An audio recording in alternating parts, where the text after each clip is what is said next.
I'm just a waiter. That's how my son introduced me at his son's engagement party. He raised his glass, smiled at the hundreds of guests, and added, "My father isn't here anymore." I stood less than 10 steps away from him, holding a tray of drinks silent in the very house I had once bought, until a man walked in, stopped abruptly in the hall, and stared at me. "Wait, are you the one?" The room fell silent, and at that very moment my son's face turned pale. "I truly appreciate your presence. Which part of the globe are you representing today? Let me know your location in the comments. Also, keep in mind that this story features fictional touches for educational impact. Any likeness to events or names is purely unintentional, but the insights I'm sharing are meant to be a powerful guide for you.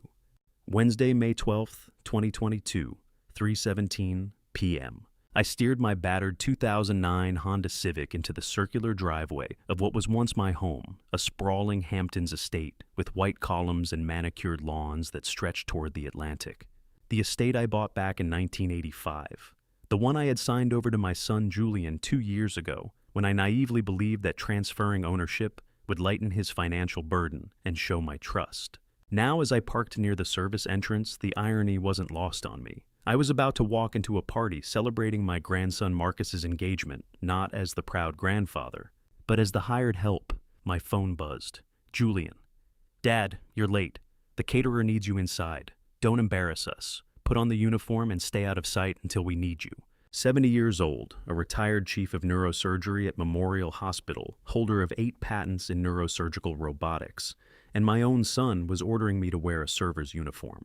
I'd performed over 4,000 surgeries, trained half the neurosurgeons on the East Coast, and saved lives that other doctors had written off. None of that mattered here. In Julian's world, I was the burden, the outdated relic, the man who didn't fit the Vanderbilt family's polished image. I glanced at the back seat where a crisp white server's jacket and black bow tie sat folded beside a box of wine glasses. Julian had dropped them off last week with a curt note, "Wear this Saturday. Don't argue." I hadn't argued. I never did. Because despite everything, I love my son. I love my grandsons. And some foolish, stubborn part of me still believed that if I played along, if I showed up and helped Julian, might finally see me as more than a disappointment. At 3:32, I walked through the service entrance. The kitchen buzzed with controlled chaos. 3 chefs plating appetizers, 2 assistants arranging champagne flutes, and a young woman in a headset barking orders. She glanced at me, then at her clipboard. "You the extra server Julian said you'd be here. Change in the pantry. Party starts at 5. You're on wine duty. Poor smile. Stay invisible." Stay invisible. The words echoed as I pulled on the uniform. It fit perfectly because, of course, Julian had my measurements. He'd thought of everything, except my dignity. At 4:05, I heard voices in the foyer. Julian's confident baritone, Clarissa's high-pitched laugh, Marcus's easy charm, and then a small voice calling my name. Grandpa Arthur's Sophie, my 8-year-old granddaughter, the only person in this family who still looked at me with warmth. She darted into the kitchen before anyone could stop her pigtails bouncing eyes bright. "Grandpa, you're here. Are you coming to the party?" "Taspisbo. Owandamenda." I knelt down, ignoring the ache in my knees. "I'll be around, sweetheart. You go have fun. Why are you dressed like that?" Before I could answer, Clarissa appeared in the doorway, immaculate in a cream dress and pearls. Her smile was thin. "Sophie, darling, Grandpa's helping today. Run along." She waited until Sophie skipped away, then turned to me. Her voice dropped. "Arthur Julian made it very clear. You're here to work, not to socialize. The Vanderbilts arrive at 5. Please don't make this awkward." I nodded. She left. I stood alone in that pantry, surrounded by expensive wine and imported cheeses, and felt the weight of 36 years of single parenthood, of missed sleep and double shifts, of putting Julian through medical school and covering his student loans, of every sacrifice I'd made to give him the life I never had. And none of it had bought me a seat at his table. At 4:48, I took my position near the French doors leading to the garden terrace.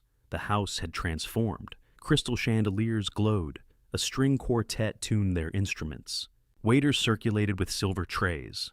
And I stood there a ghost in my own home, holding a bottle of Chateau Margaux 2015 worth more than my monthly rent.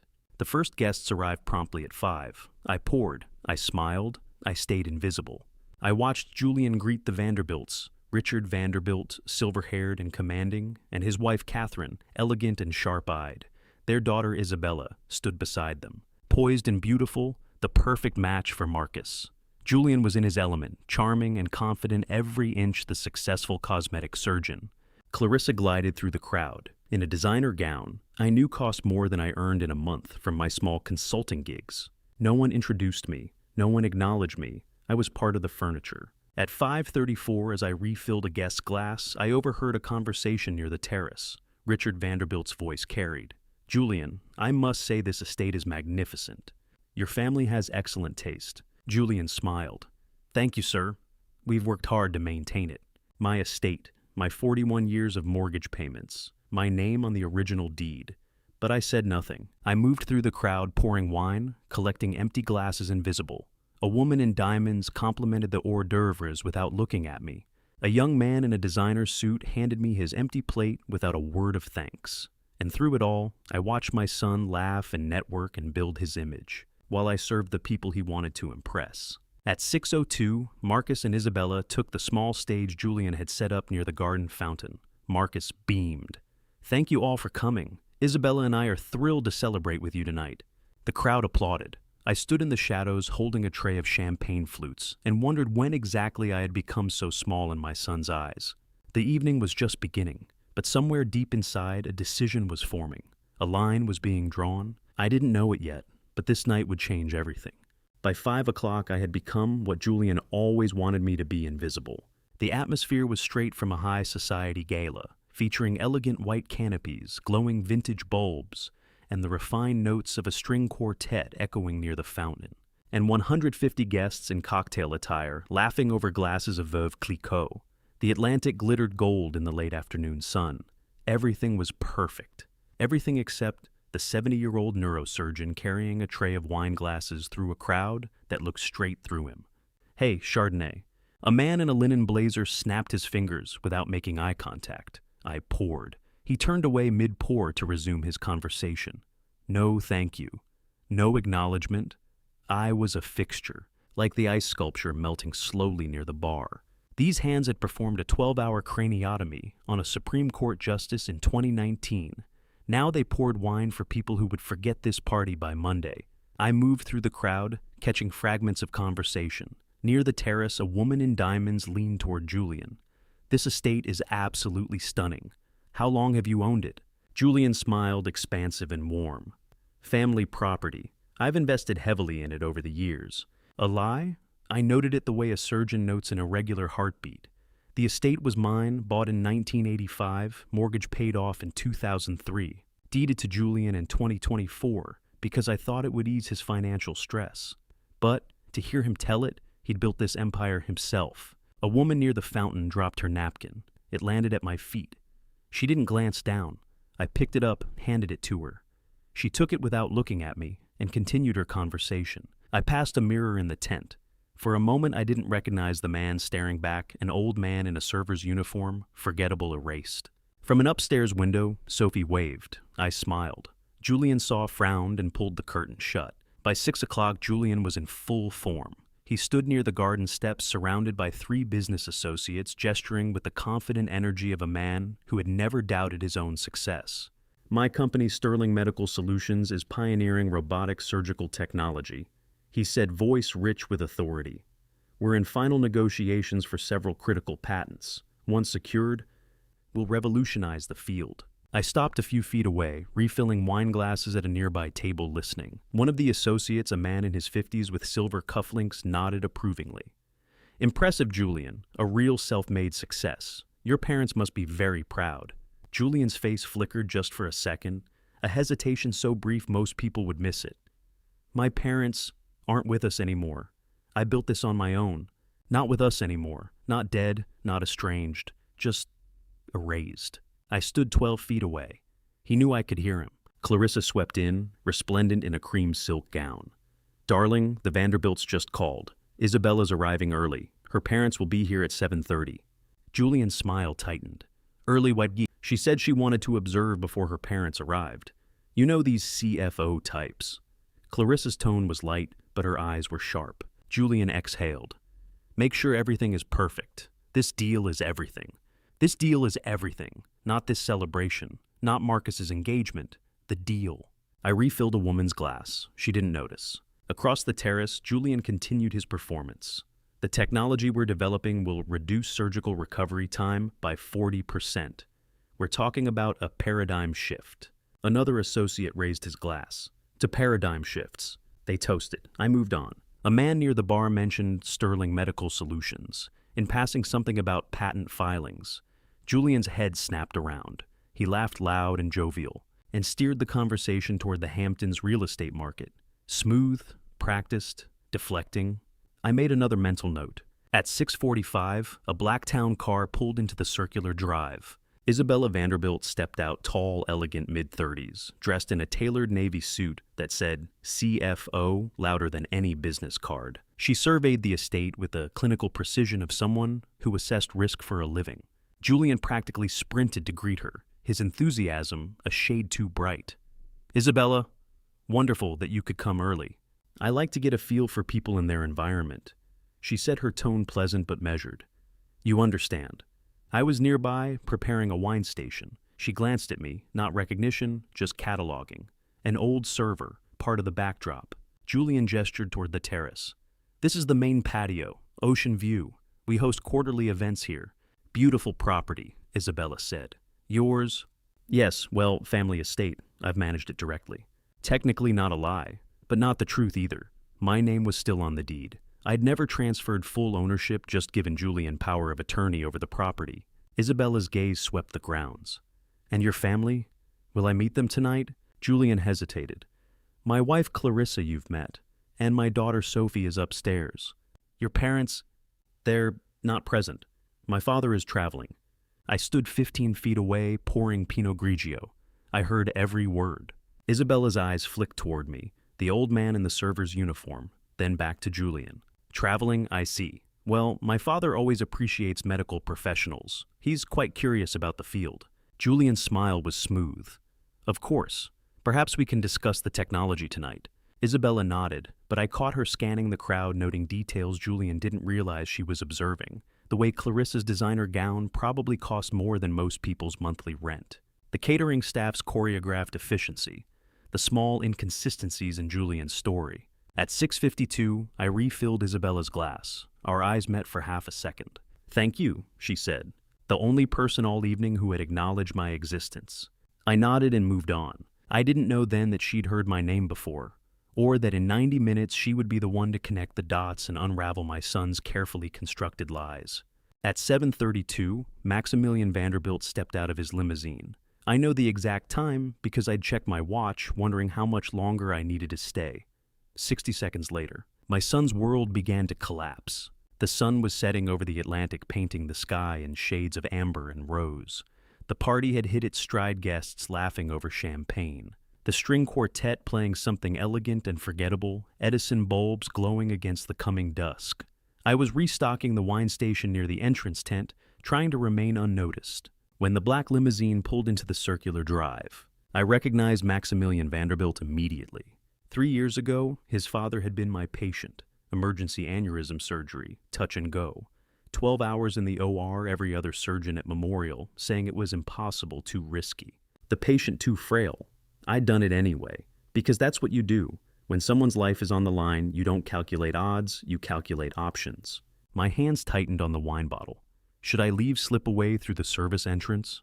But I didn't move. Julian sprinted forward, arms wide, smile bright. Mr. Vanderbilt, Mrs. Vanderbilt, we're so honored you could join us. The boss says you could pass by. Maximilian was gracious, silver-haired, and distinguished in a tailored tuxedo. His wife, elegant in pearls and a champagne-colored gown, took his arm. Thank you for the invitation, Julian. Isabella speaks very highly of your work. But Maximilian's eyes were already scanning the crowd, searching for something, someone, the host, the man of the house. His gaze stopped on me, 15 feet away, in a server's uniform, holding a bottle of wine. He froze mid-stride.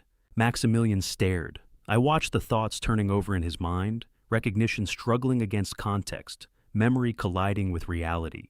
He started walking toward me. Julian tried to intercept. Mr. Vanderbilt, can I offer you a drink first? The bar is just over. Maximilian walked past him, eyes locked on me. I set down the wine bottle, straightened my spine. Something shifted inside me, muscle memory from 40 years of commanding operating rooms. My shoulders squared, my chin lifted. Maximilian stopped 3 feet away, studying my face. "Dr. Sterling, Arthur Sterling." My voice came out steady. "Hello, Maximilian." I saw his eyes travel down to the uniform, the bow tie, the name tag that read Staff. What are you doing here?" Behind him, Julian had gone pale. "I'm helping my son prepare for his party." Maximilian's confusion deepened. "Helping your dress like Julian Sterling is your son?" "Yes." Maximilian turned to Julian. "Your father is Dr. Arthur Sterling. Arthur Sterling, who saved my father's life." Julian's mouth opened. Nothing came out. Guests were starting to notice the commotion. Conversations died. Heads turned. Isabella moved closer to her father. "Dad, what's going on?" Maximilian's voice carried louder, now shock overriding discretion. "This is Dr. Sterling, the surgeon I told you about, the one who performed the surgery everyone said was impossible." He gestured at me, still in my server's uniform, and I saw the exact moment comprehension hit him. His face shifted confusion to understanding, to something close to rage. "Why are you dressed as a server? At your own son's parties, Eats. Before I could answer, Julian intervened. "Dad, please not here." "Dad," a guest nearby overheard. "That's your father?" Whispers rippled through the crowd like wildfire. Isabella pulled out her phone, typed something scrolled, then showed her father the screen. Maximilian nodded slowly. "That's him." She turned to Julian, her voice cool and measured. "You told us your father was traveling." Julian stammered. "I can explain..." "Explain what?" Maximilian's voice cut through the twilight air. "Why one of the most accomplished neurosurgeons on the East Coast is wearing a server's uniform at his own son's engagement party sees. En der Bio sartsted bites." Clarissa appeared, confusion written across her face. "What's happening, Julian?" Maximilian addressed the growing crowd, his voice carrying authority honed in decades of boardrooms. "This man saved my father's life 3 years ago. A 12-hour surgery. Every other surgeon said it was impossible, too dangerous. My father would die on the table." He looked at me, and I saw something like reverence in his eyes. "Dr. Sterling didn't just save him, he gave us 3 more years with him. 3 years we never thought we'd have."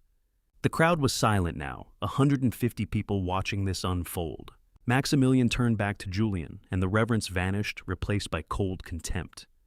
"He's a pioneer in robotic surgery. He's trained half the neurosurgeons in this region, and you..." He looked Julian up and down. "You made him dress like hired help."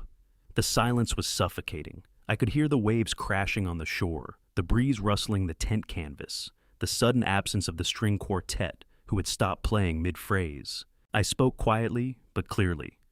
"I'm his father. He asked me to help prepare for the party. I thought he wanted me here." The admission hung in the air, naked and raw. Clarissa's voice was barely a whisper. "Your father? This is your father?"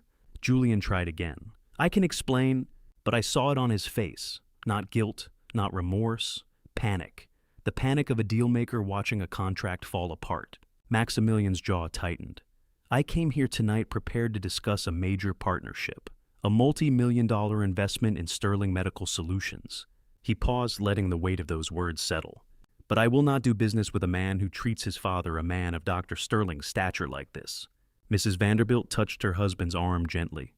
"Maximilian, perhaps we should..." "No." His voice was firm. "I've seen enough." He turned to me, extended his hand. I shook it. "Dr. Sterling, it's an honor to see you again. I only wish it were under different circumstances." "As do I, Maximilian." He nodded, then turned to Isabella. "We're leaving." Isabella looked at Marcus. Poor Marcus, caught in the wreckage of his engagement party, then at Julian. Her expression was unreadable.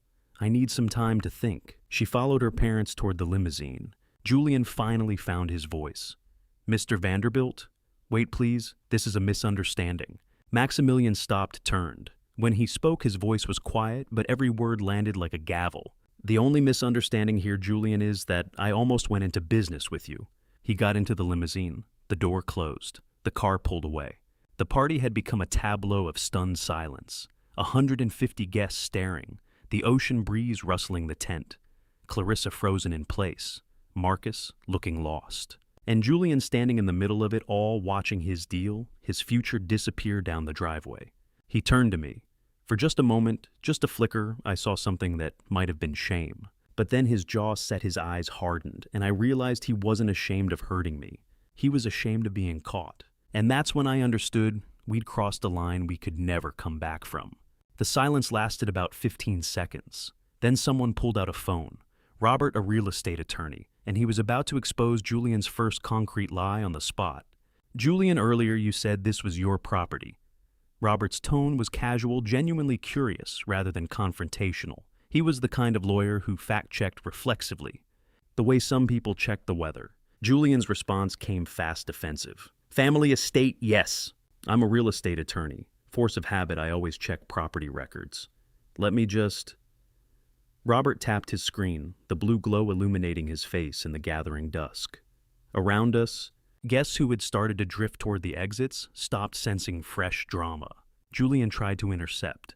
That's really not necessary. Public records, Robert said mildly. Takes 2 seconds. Property at 47 Ocean Drive, Southampton? He paused. His eyebrows rose. Huh.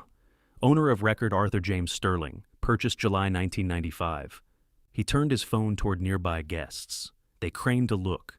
I watched the information spread through the crowd, like ripples in waterheads tilting toward other heads. Whispers starting. Phones coming out. Clarissa's voice cut through the murmur. What? No, that's wrong. Julian, tell them. I spoke for the first time since my identity had been exposed, my voice quiet, but carrying in the stillness. The house is in my name. It always has been. Clarissa spun toward Julian, and I saw the exact moment comprehension began to crack through her carefully maintained composure. You told me you bought this house before we met. Julian's hands came up placating, desperate. I managed it, I renovated it, I invested... I interrupted gently. With money I gave you, Julian. The words landed like stones in still water. Around us I could feel the shift in the crowd from shocked spectators to something harder, colder. Judgment. Clarissa pulled Julian aside, but not far enough. We all heard. Her voice was rising, control slipping. We don't own this house. Julian kept his voice low, trying to contain the damage. It's complicated. Dad transferred control to me. Control isn't ownership. I've been telling people this is our estate. She turned to the remaining guests, humiliation flooding her face. I apologize. I've been misinformed. She turned back to Julian, and her voice climbed another notch. What else don't we own? Clarissa, please not here. But she was already pulling out her phone fingers, flying across the screen. Texting someone. Her lawyer, her sister. I couldn't tell, but I recognized the body language of a woman, realizing she'd been living in a fiction. Near the bar, a guest whispered just loud enough for me to catch it. Imagine living in your father's house and treating him like the help. Another voice, equally low but sharp with contempt. And lying about it. That's the part I can't understand. Isabella approached me quietly, her earlier professional reserve replaced by something genuine embarrassment, maybe, or concern. Dr. Sterling, I'm so sorry. If we'd known... You couldn't have known, I said. My son has become very good at creating illusions. Maximilian joined us, his expression grave. Arthur, I need to be frank. This changes our business discussion significantly. I nodded. I understand. Julian overheard panic flashing across his face. No, wait. This is just a misunderstanding about property titles. Maximilian's voice was quiet but final. This isn't a misunderstanding. This is deception, about something fundamental. He didn't say the rest, but I heard it anyway. If you'll lie about this, what else are you lying about? It was the question every businessman learned to ask. The question that killed deals before they started. Guests were leaving now, offering those small, polite excuses people use when they want to escape awkwardness.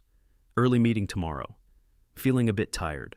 No one wanted to stay for whatever came next, but some did stay, the ones who valued drama over discretion, who would dine out on this story for months. Movement caught my eye. Sophie appeared on the upstairs balcony, her small face visible through the railings. She was crying. She'd seen everything. At 8 years old, she'd watched her grandfather humiliated, watched her father's lies exposed, watched her family unravel in real time. I waved to her, tried to smile. She waved back, small hand moving slowly. Clarissa saw her, went pale, and rushed toward the house. Someone needs to get her away from the window. Julian stood alone in the middle of the lawn, his party, his guests, his lies. Everything collapsing in real time. He looked at me. I looked back. For a moment, just a breath, I thought he might apologize, might explain, might show something human. Instead, "This is your fault. You should have stayed in the background like I asked." The words hung in the air between us. I felt something shift inside me, surprise, giving way to a strange, cold clarity. "My fault. You should have let me handle this. But you had to talk to them. Had to make it about you." His voice was rising now, anger overriding self-preservation. Around us, the remaining guests had gone silent, listening. I realized with a kind of detached fascination that he actually believed this, that I had sabotaged him. Not that he'd sabotaged himself by building a life on lies, but that I, by simply existing, by being recognized, had destroyed him. "Julian," I said quietly, "I didn't make you tell people this was your house. I didn't make you dress me as a server. I didn't make you tell the Vanderbilts I was traveling." I paused. "I didn't make you ashamed of me. I'm not—" He stopped. Even he couldn't finish that sentence. Robert was still standing nearby, phone in hand, and I saw him tap his screen again. Curiosity, maybe, or professional thoroughness. Whatever he was looking up, his expression shifted surprise. Then something that looked like concern. He glanced at me, then at Julian, but said nothing. Whatever he'd found, he was keeping it to himself.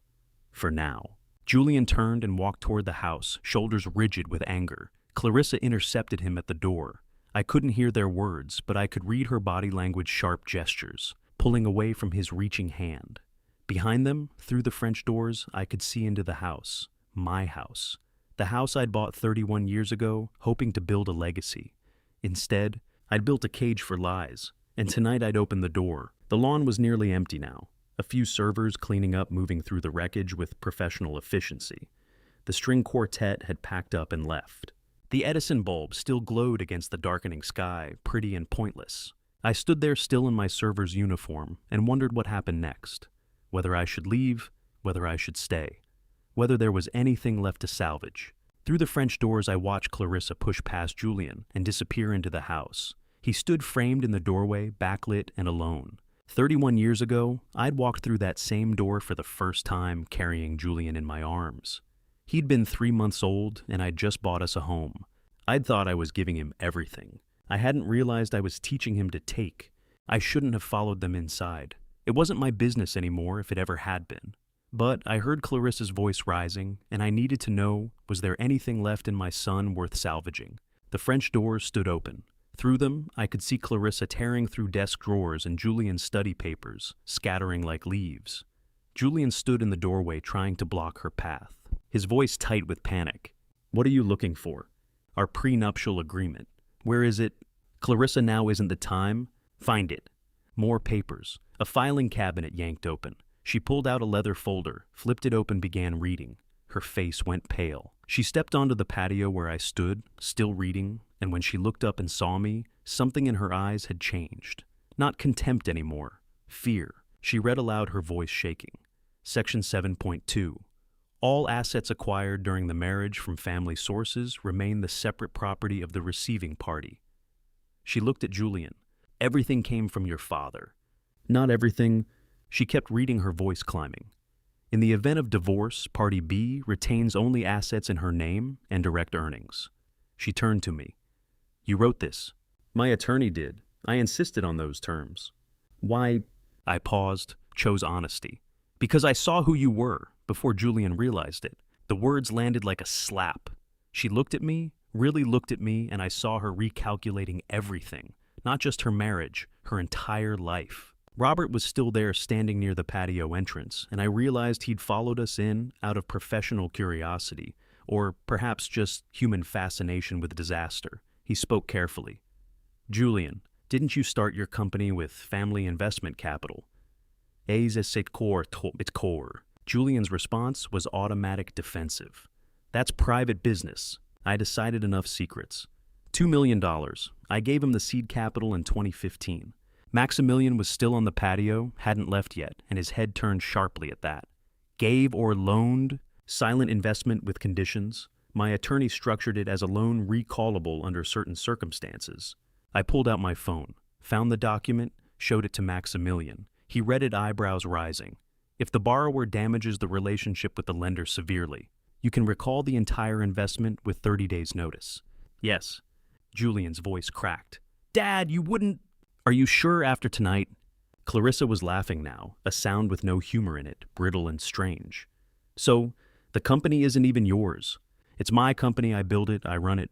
With Dad's money, I said quietly. Dad's initial capital, which your entire operation is mortgaged against. Clarissa turned to Julian, her voice deadly calm now.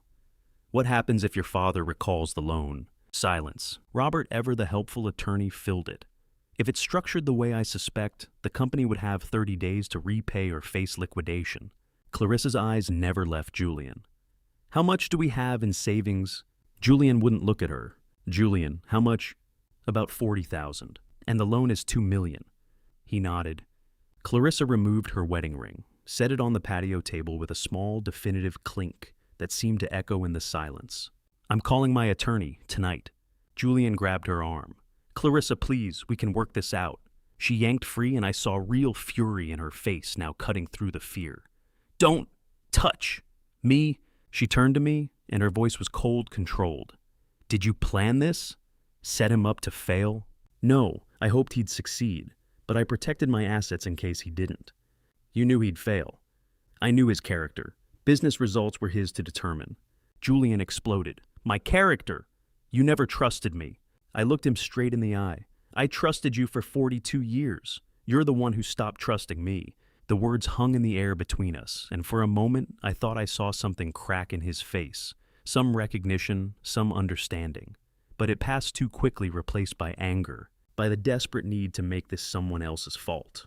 Clarissa's voice cut through. What else the car you drive, whose name is on the registration? Julian said nothing. The boat you sold last year, did we actually own it? It was Dad's. He let me borrow it. Everything. Her voice was barely a whisper now, but it carried. Everything is his. She walked inside. I heard footsteps on the stairs. Packing, moving fast, efficient like someone who'd been planning this escape route for longer than she'd admitted to herself. Julian stood there watching his marriage end in real time. He turned to me, and his face was a mask of rage and something that might have been grief. Are you happy now? Do I look happy? You got what you wanted. You destroyed everything. I didn't destroy anything, Julian. I just stopped protecting you from the consequences of your choices. The distinction seemed to baffle him. He stared at me like I was speaking a foreign language. And maybe I was. The language of accountability. The language of consequences. It was one he'd never learned because I'd never taught it. Behind us, I heard voices. Some guests were still lingering, drawn by drama like moths to flame. Someone's phone was out. Recording, probably. Julian's humiliation was being documented in real time for social media, and I felt nothing. No satisfaction, no sadness, just a strange hollow peace. Julian moved to the edge of the patio, gripped the railing with both hands. His knuckles went white. What do you want from me? I wanted you to see me, to acknowledge me, to treat me like I mattered. I paused. But not like this. Never like this. And then what am I supposed to do now? I don't know, Julian. That's for you to figure out. He looked at me, and for just a second, I saw the little boy I'd raised alone, the 3-month-old I'd carried through that front door 31 years ago, the toddler who'd reached for me when he fell, the teenager who'd asked for my advice. But that boy was gone or buried so deep under layers of ego and desperation that I couldn't reach him anymore. Upstairs, I heard a door slam, Clarissa's voice talking on her phone. The word attorney carried down the stairs. Julian's shoulders sagged. He looked smaller, suddenly deflated. You're really going to take it all, aren't you? I haven't decided. But you could. Yes. He nodded slowly, processing that. Then he straightened, and when he looked at me again, his eyes were hard. Get out of my house. It's my house, Julian. That's the whole problem. I turned and walked toward the French doors. Behind me, I heard him say something else, something about lawyers, about fighting this. But I kept walking, out onto the patio, past the remaining guests, who parted like water. Across the lawn, where the party had been, now littered with abandoned champagne glasses and crushed napkins. At the edge of the property, I looked back. Julian stood framed in the doorway, backlit and alone, gripping the railing like it was the only solid thing left in his world. And maybe it was. I felt like a surgeon who'd done everything possible, and now could only wait to see if the patient would survive. I was halfway across the lawn when Maximilian cleared his throat. I think there's something else people should know about what Dr. Sterling did for Julian 15 years ago. I stopped, turned. About 40 guests remained, now the ones too invested in the drama to leave, or perhaps too decent to abandon me in the wreckage of my son's making. They formed a loose semicircle on the patio, backlit by the house lights, and I felt like I was standing in an impromptu courtroom. Maximilian addressed the remaining crowd, his voice carrying that boardroom authority he'd probably honed over decades. 3 years ago, Dr. Sterling saved my father's life. But that wasn't his first miracle. He turned to Isabella. Show them. Isabella was already scrolling on her tablet, and I realized she'd been researching while the rest of us were focused on the financial revelations. She found what she was looking for and held it up to her father. He nodded. There's an article from 2008, Memorial Hospital.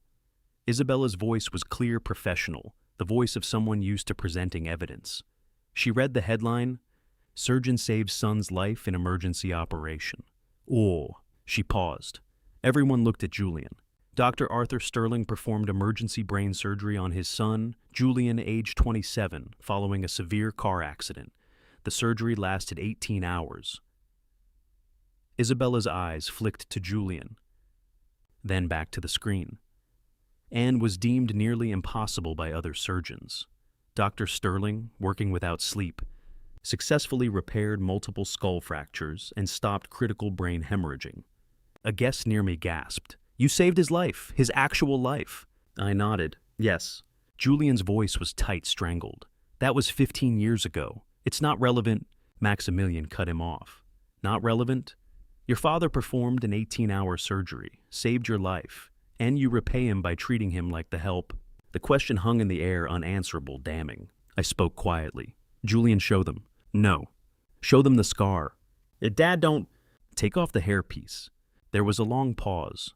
Julian wore an expensive toupee. Everyone knew it. No one mentioned it. It was one of those polite fictions we all maintained. But tonight we were done with fictions.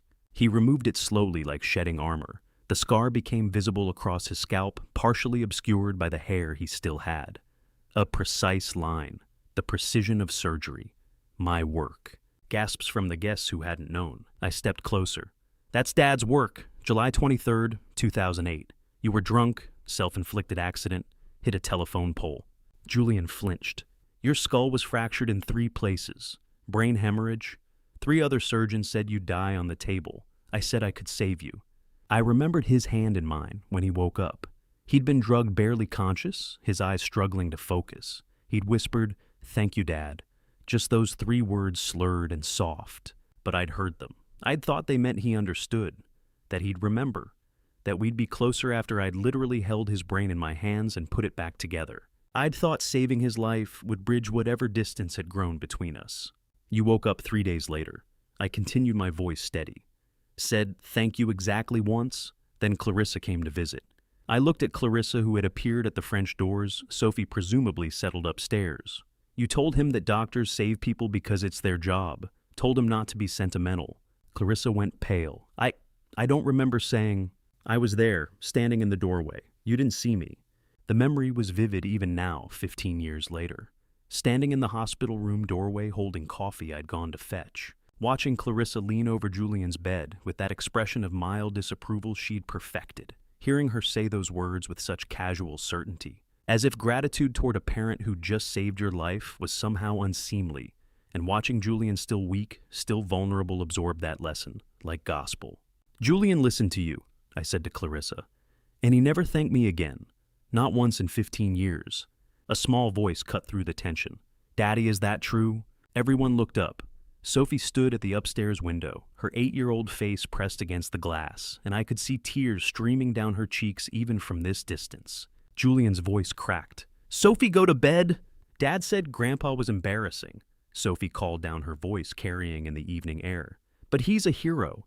It's complicated. You lied. Sophie was crying harder now, her small hand slapping the window. You said Grandpa was traveling, but he's here, in a uniform, like a servant. Those facetious some prayed. Clarissa rushed back inside, presumably to get Sophie away from the window, but the damage was done. A guest near me spoke, his voice thick with disgust. Your daughter doesn't even know her grandfather exists. Julian tried to recover. We're not close. She's met him before. Twice, I interrupted. She's met me twice, both times by accident. You never invited me. Another guest, a woman in pearls who'd been silent until now, spoke up. He saved your life, and you don't let him see his granddaughter. Julian's face was flushed now, a mix of anger and humiliation. You people don't understand our history. Then explain it. The voice came from Robert, still lingering near the patio entrance. Explain to these people why the man who saved your life doesn't deserve to be in it. Julian had no answer. His mouth opened closed. He looked at me, and I saw something that might have been desperation or fury or shame. I couldn't tell anymore, and maybe there was no difference. Maximilian straightened, buttoning his jacket with the finality of a judge delivering a verdict. I've heard enough. Isabella, we're leaving. Dr. Sterling, please call my office Monday. We'll discuss that partnership directly with you, cutting out the middlemen. Julian's head snapped toward him. Wait, the deal was with my company. Was? Maximilian's voice was cold. Past tense. He and Isabella walked toward their car. Julian started to follow, stumbled, caught himself on a patio chair. Mr. Vanderbilt, please, if we could just... But the limousine door was already closing. The engine started. Red tail lights glowed in the darkness. Julian stood there, hairpiece still in his hand, scar visible, and for the first time all night, he looked small. Not diminished by others, but by his own choices, his own accumulated betrayals coming home to roost. The remaining guests began to leave quietly now, the entertainment over the ugliness too raw to watch anymore. Some nodded to me as they passed. One woman, the one in pearls, stopped, touched my arm gently. You deserve better. And I nodded, not trusting my voice. Within 10 minutes, the lawn was empty except for Julian and me. The caterers had packed up and left. The string quartet was long gone. The Edison bulb still glowed cheerful and oblivious, illuminating nothing but wreckage. Julian put his hairpiece back on with shaking hands. When he looked at me, his eyes were wet, though whether from tears or rage I couldn't say. Are you satisfied now? No, I said simply. I'm not. Then what do you want? I realized with a strange clarity that I didn't know anymore. I'd wanted acknowledgement, respect, love, maybe though, that felt too vulnerable to name. But standing here, watching my son exposed and humiliated, I felt no satisfaction, only a profound aching sadness. I wanted you to remember, I said finally, that I held your life in my hands, that I chose to save you when everyone else said to let you go. I wanted that to matter. It did matter. Did it? He didn't answer. I turned and walked toward my car. Behind me, I heard him say something, a plea or a curse I couldn't tell. I kept walking. I'd performed surgery again tonight. Not on his brain, on his life, cutting away the lies, exposing what lay beneath. Whether he'd survived the operation remained to be seen. The Vanderbilts were gone, but their departure created a vacuum, and into that vacuum stepped Ethan, Julian's business partner, looking like he'd just driven through hell to get here. A Tesla pulled up at 8:35, and Ethan jumped out still in business, casual khakis and a polo with the Sterling Medical Solutions logo. Julian, sorry I'm late. Traffic on the bridge was... He stopped, saw the remaining crowd, saw Julian's disheveled state, saw me in my server's uniform. What happened? Julian's voice was tight. Marcus, not now. The Vanderbilts were supposed to be here. Where are they? A guest nearby, one of the 20 or so, who'd stayed for the full tragedy, helpfully answered. They left. After learning Julian's father is Dr. Arthur Sterling. The Dr. Arthur Sterling. Ethan looked confused. Your father. You said he passed away. I stepped forward. I'm alive and well. Hello, Marcus. We've spoken on the phone, but never met. Marcus stared at me, and I watched his mind work through the implications. You're Arthur Sterling, the neurosurgeon. Yes. Ethan turned to Julian, his face shifting from confusion to something harder. You told me your father died 5 years ago. I said he was gone from my life. You said died. I sent a condolence card. This was news to me, another lie stacked on top of all the others. Ethan pulled out his tablet, and I recognized the gesture of a man trying to salvage a sinking ship through sheer force of will. Okay. We can handle family issues later. The Vanderbilts did. They discussed the partnership. Julian hedged. They're reconsidering. Reconsidering, Julian, this deal is everything. Our entire business model depends on acquiring those neural sync patents. Ours, and Bobby Obstein endorsed. I went still. Neural sync. Marcus glanced at me, then back to his tablet. The robotic surgery patents, registered under the A.J. Sterling Medical Trust. We've been trying to contact the owner for 6 months. I looked at Julian. He wouldn't meet my eyes. Marcus continued oblivious. We offered $2 million for licensing. No response. The Vanderbilts were going to help us negotiate. I interrupted quietly. A J. Sterling Medical Trust. Arthur James Sterling. That's me. Silence. Marcus's head came up slowly. What? I own those patents. All 47 of them. Filed the first one in 1998. The most recent was filed last year. Marcus turned to Julian, with the deliberate care of someone trying very hard not to explode. You knew... Julian tried to salvage it. I knew Dad had some old patents from the 90s. I thought they'd become obsolete. Obsolete, Marcus's voice cracked. Our attorneys told us those patents are foundational. Every robotic surgery system in development touches them. I explained partly because Marcus deserved the truth, and partly because I wanted Julian to understand what he'd built his empire on. Neural sync isn't a patent. It's an architecture, a system. I've been updating it for 25 years. Anyone doing robotic neurosurgery has to license from me or design around me, and there's no way to design around it. I made sure of that. Marcus sank into a patio chair, his tablet falling to his lap. Your entire pitch to investors was that we were developing advanced robotic technology. But it's based on your father's work. We're innovating on that foundation. Without a license, we've been operating for 3 years, assuming we could acquire those patents. Every investor presentation has pending patent acquisition written all over it. Robert, who'd been lingering near the patio entrance this whole time, bless lawyers and their morbid fascination with disasters, spoke up. If you've been using patented technology without authorization, that's infringement. Marcus dropped his head into his hands. We've demoed our system to 12 hospitals, given them technical specifications. If those specs violate patents, Robert nodded. Every hospital could sue. Every investor could withdraw. The company could be liable for millions. Julian tried one more time. Dad, you wouldn't sue your own son. And no, I agreed. But I won't license a company built on lies either. Marcus looked at me and I saw genuine anguish in his face. Dr. Sterling, I didn't know, I swear. Julian handled all the patent research. He told me everything was fine. I believe you. Marcus started pacing. The Vanderbilts were our last shot. Without their investment and without those patents, we're bankrupt in 6 months. He stopped, turned to Julian. We're already bankrupt. We just don't know it yet. Julian reached for him. Marcus, wait. We can pivot. Find different technology.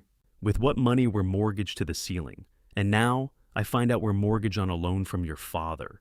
Marcus's laugh was bitter disbelieving. Does anything in this company actually belong to us? I built this company on your father's money, using your father's patents, in your father's house. Marcus picked up his tablet, started walking toward his car. I'm calling an emergency board meeting, Monday morning. Julian, I suggest you bring an attorney. He got into the Tesla, but didn't drive away immediately. For 5 minutes, he sat there, head in his hands, and I wondered what he was thinking. About the 3 years he'd invested in this company. About the career he'd staked on Julian's promises. About how he'd explain this to his own family. Finally, the Tesla rolled away. Julian watched his business partner leave, and I watched my son realize he'd built his entire adult life on foundations he'd never bothered to examine. The remaining guests were filtering away now, their phones out. I could imagine the social media posts being drafted. You won't believe what happened at Julian Sterling's party. By morning, this would be everywhere. The medical community was small and gossip traveled fast. Julian stood alone in the center of what used to be his celebration. The Edison bulb still glowed cheerfully overhead, illuminating empty tables and abandoned champagne glasses.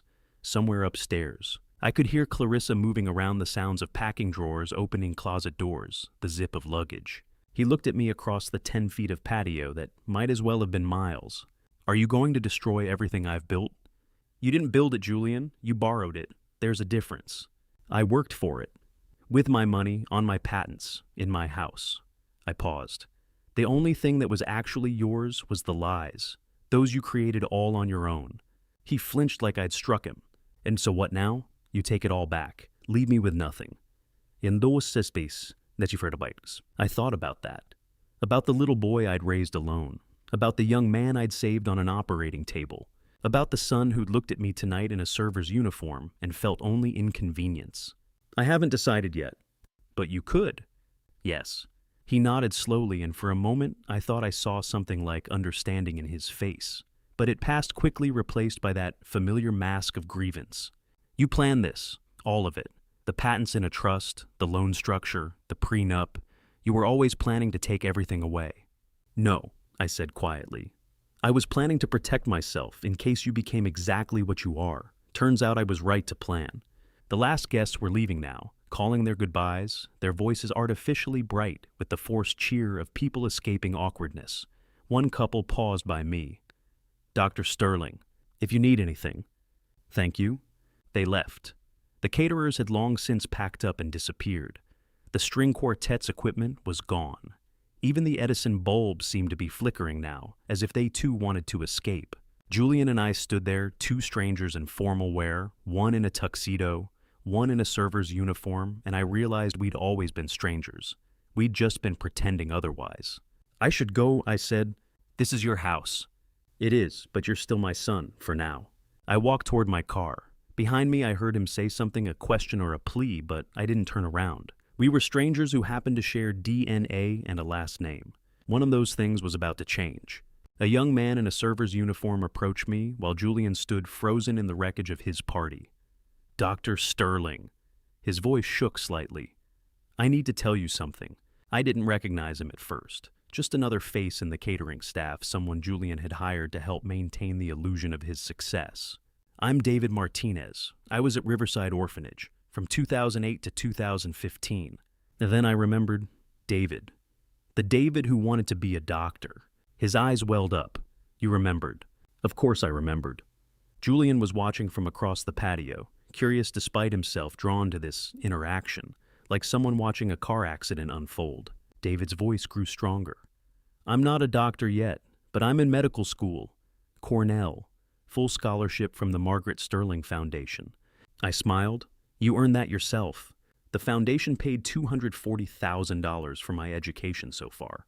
4 years of undergrad and 3 years of med school. He turned to address the remaining guests, his voice carrying across the patio.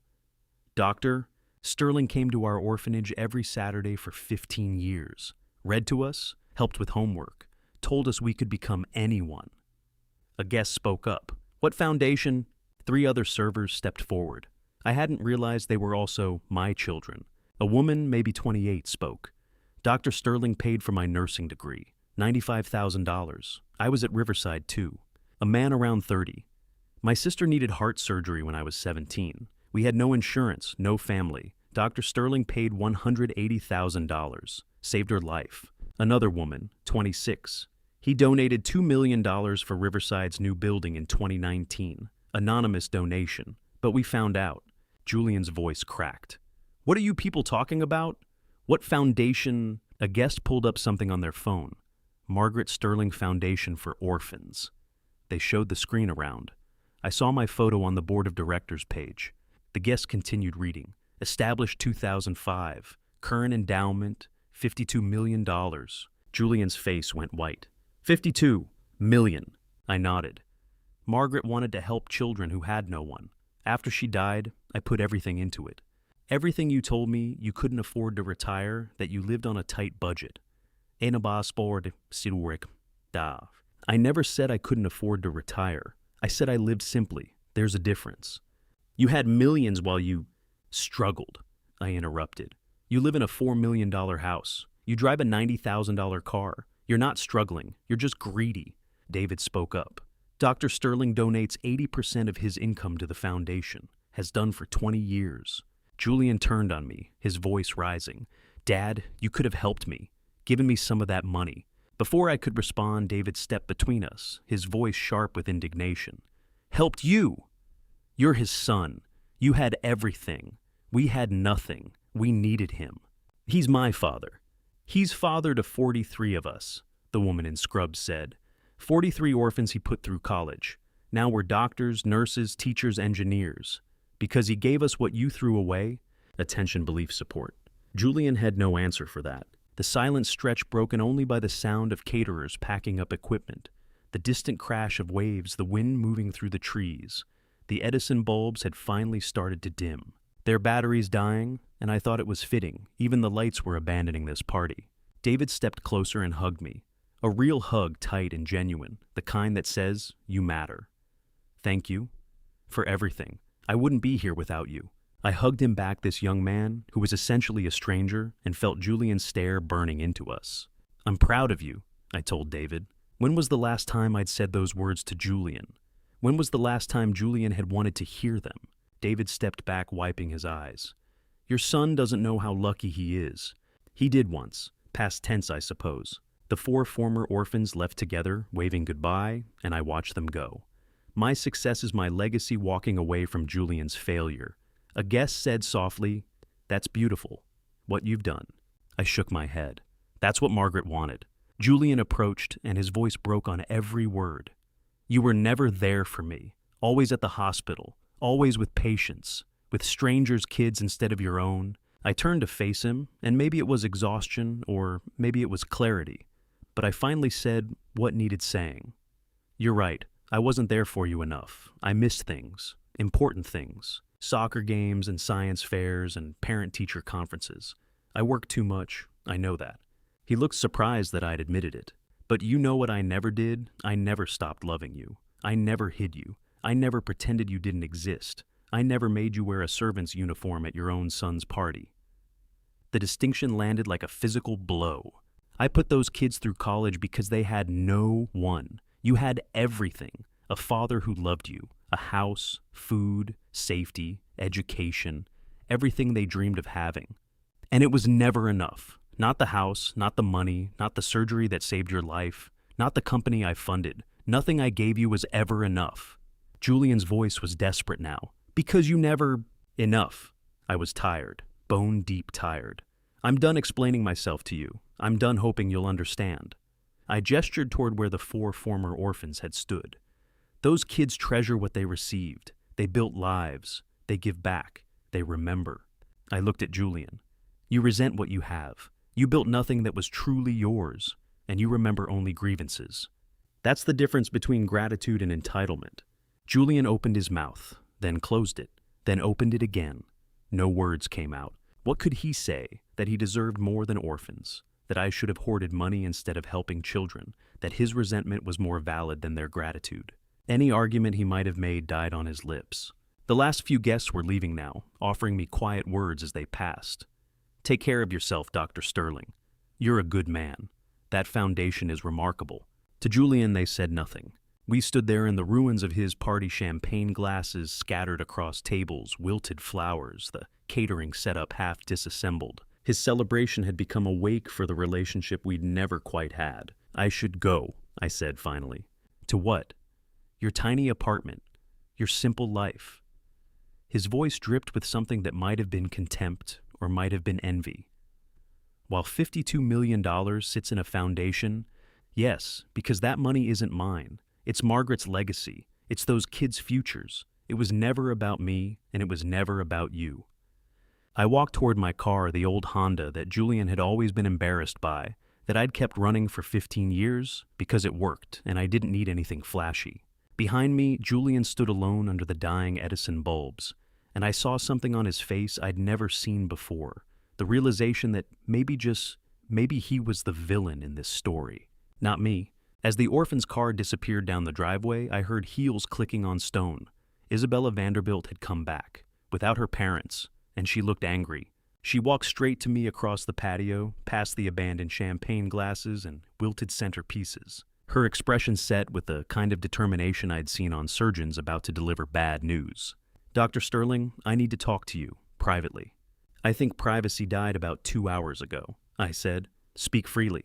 She glanced at the remaining guests, maybe 15 people now, the truly dedicated drama observers.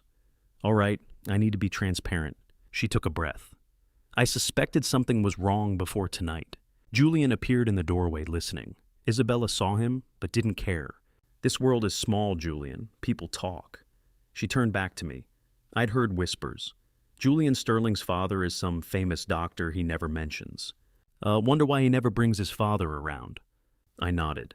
"So you came to find answers?" I came hoping I was wrong, that maybe you'd be here honored, celebrated. She looked at Julian. When you said your father was traveling, Julian, I knew something was off. Julian's voice was defensive. You set me up. This whole night was a trap. No, I didn't know you'd dress him like staff. That was your choice. I was genuinely shocked by that. Isabella pulled out her phone, and I saw she'd come prepared. Dr. Sterling, there's something else you should know. She showed me a screenshot. Social media post from last year, photo of Julian and Clarissa at some gala. The caption, Julian Sterling says his parents passed away years ago. A true self-made success story. My chest tightened. Passed away, not estranged, dead. Another screenshot. Julian at a business conference being interviewed. The quote read, I built this company from nothing with no family support. My parents are deceased. Deceased. He'd told people I was dead. I looked at Julian. He wouldn't meet my eyes. Julian. My voice sounded strange to my own ears. Dad, I didn't mean... You told people I was dead. I said you weren't with us anymore. People assumed Sauds. Isabella interrupted. No, right here.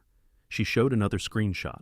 A direct quote, both parents deceased. Father died in 2018. 5 years ago.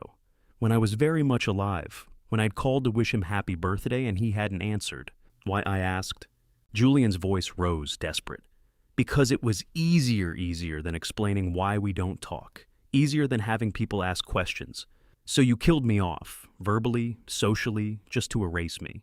The sound of wheels on stone made us all turn. Clarissa appeared with 2 rolling suitcases. I called an Uber. I'm going to my sister's. She looked at Isabella. Did you know about all of this? Isabella shook her head. I suspected something was off. Not this. Clarissa turned to Julian, and her voice was thick with anger and something that might have been grief. I Googled Dr. Arthur Sterling, New York, so many times over the years. You know what I found? Hundreds of results, but you told me he practiced in Florida. Then you said Oregon. I searched the wrong states because you lied about where he lived. She looked at me, and I saw real pain in her face. You showed me an obituary of a different Arthur Sterling and said, this is my dad. I hadn't known this. The depth of the deception kept unfolding layer after layer, like peeling back infected tissue during surgery, to find the damage went deeper than anyone thought. I would have loved to have a father-in-law, Clarissa said, her voice breaking. My father abandoned me when I was 12. I grew up wondering what it would be like to have a dad who stayed. She looked at Julian with something close to hatred. And you hid yours. A good man. A hero. Someone who would have welcomed me. She turned to me. I'm sorry. I should have tried harder to verify, but I trusted him. He's very good at lying, I said quietly. An Uber pulled up at the end of the driveway. Clarissa started walking toward it, pulling her suitcases behind her. Julian moved to stop her. Clarissa, please. She held up one hand without turning around. My lawyer will contact you Monday. Don't come to my sister's. Don't call me. We're done. The car door closed. The Uber drove away. The last guests were slipping away during this exchange, embarrassed or uncomfortable, or simply done with the spectacle.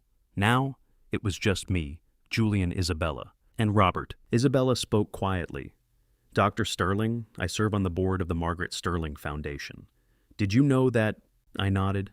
I recognized your name when you introduced yourself. I should have connected the dots sooner. I should have protected you from this. You did protect me by telling the truth. Julian's voice cracked. Everyone's acting like I'm some kind of monster. Robert, who had been silent through most of this, finally spoke. You told people your father was dead, while he was alive, while he was donating millions to help children. What do you call that? Julian had no answer. Isabella and Robert walked toward the driveway together, talking quietly about the foundation's work, about my career, about everything except the man standing 15 feet away who happened to be my son. Their voices faded into the night, and then it was just Julian and me, alone together for the first time all evening. The patio was destroyed, tables askew, chairs, overturned champagne glasses scattered like fallen soldiers. The Edison bulbs had finally died completely, leaving only the house light spilling through the French doors. The ocean was loud tonight, waves crashing with more force than usual. Or maybe I was just noticing them now, in the absence of music and conversation.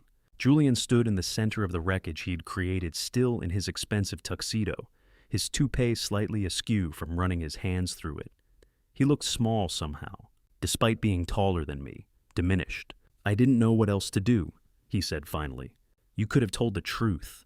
The truth was humiliating. And this isn't... He flinched. I walked to the edge of the patio, looked out at the dark ocean. When your mother died, you were 3 months old. I held you at her funeral. You cried through the whole service. Julian said nothing. I used to wonder what she'd think of you, of the man you became. Tonight I'm glad she's not here to see this. Dad, I'm not done. My voice was calm, surgical. You told the world I was dead, so you could be a self-made man, because neurosurgeon's son didn't fit your story. Because acknowledging me meant acknowledging help, acknowledging debt, acknowledging that you weren't entirely self-created. I turned to face him. The irony is, Julian, I would have stayed dead for you. Socially, I mean. If you'd asked, if you'd said, Dad, I need to build this on my own, please stay in the background. I would have done it. You would, of course, because I loved you, because I wanted you to succeed. Past tense. The word hung between us. But you didn't ask, you just erased me. And that's the difference between humility and shame, between privacy and betrayal. Julian opened his mouth, closed it, opened it again. No words came. We stood there in my house at his destroyed party, surrounded by the wreckage of his lies. He looked at me. I looked back. And I realized I had nothing left to say to him. Nothing at all. The orchestra had stopped hours ago. The lights still glowed, but they illuminated an empty party. Julian poured himself a scotch from the bar. I stood by the railing looking out at the ocean, and neither of us spoke for a long time. The waves were loud tonight, crashing against the shore with a rhythm that felt almost angry. Party debris surrounded us, overturned chairs, abandoned champagne glasses, wilted flowers, napkins scattered across tables like fallen snow. The wreckage of what was supposed to be a celebration. I broke the silence first. When did you stop loving me? Julian drank. Oh, I never stopped. Please don't lie anymore. Not now. Not when it's just us. A long pause. He refilled his glass. I don't know, gradually, over years. Why? He laughed bitter and sharp. You really don't know. Tell me. You were never there. Every birthday, every game, every important moment you were at the hospital, saving strangers. I nodded. I was building a career, providing for you. You were choosing them over me, every single time. Is that what you think? That's what I know. I sat down in a patio chair. My legs felt suddenly tired, the exhaustion of the entire night catching up with me all at once. You're right. I wasn't there for you enough. I missed things. Your baseball games, your school plays. But Julian, I was saving people. People who would die if I didn't show up. And I was your son who needed a father. Fair argument. I had no rebuttal for that. Julian sat across from me, and for the first time all night his mask dropped. Not the defensive anger, not the justifications, just raw pain. Do you know what it's like being Dr. Arthur Sterling's son? Sixth, Tell me. Everyone expects you to be brilliant, to follow in your footsteps, to become you. I tried medical school, failed organic chemistry. I remembered. You called me crying. I told you it was okay, that not everyone is meant to be a doctor. You said it with relief in your voice. That's not true. It was, I heard it. You were relieved you didn't have to compete with a mediocre version of yourself. Hey, Julian, so I went into business, made my own path, and you still overshadowed me. Every conversation people ask, oh, you're Dr. Sterling's son? Is he mentoring you? Are you carrying on his legacy? I'm 45 years old, and I'm still just your son. No identity of my own. I thought about this. Maybe there was truth here. Maybe I'd never considered how heavy my reputation might weigh on him. So you erased me to escape my shadow. I needed to be someone, not just an appendage of you. You could be both, my son and yourself. How in every room I walk into, everyone knows your name. By becoming someone worth knowing for your own achievements. I tried. I built a company, made money, and you sabotaged it. I didn't sabotage anything. I just stopped letting you steal from me. Wrong thing to say. His face hardened, the vulnerability disappearing behind walls of anger. You want the truth? Julian stood. You're cold. You always have been. Margaret understood you. I never did. You value strangers over family, orphans over your own blood. You gave millions to kids you barely knew. Couldn't give me patience, time, forgiveness. Every word landed. Some were true, some weren't. I couldn't always tell which was which anymore. I gave you 42 years of patience, I said quietly. Tonight is when it ran out. Julian's laugh was harsh. Because I made you work at a party that's dramatic. No, because you told people I was dead. Because you built a company on my work without asking. Because when given a choice between honesty and convenience, you always chose convenient lies. I should have done better as a father, I admit that. But you should have done better as a son, and you won't admit that. Julian drained his glass. So what now, you disown me? Cut me off, or I don't know yet. That's cruel. That's honesty. First time I've been completely honest with you in years. He walked toward the house. I can't do this. Running doesn't change what happened. He stopped at the door, didn't turn around. I'm sorry you're disappointed in me. I've been disappointed in you my whole life.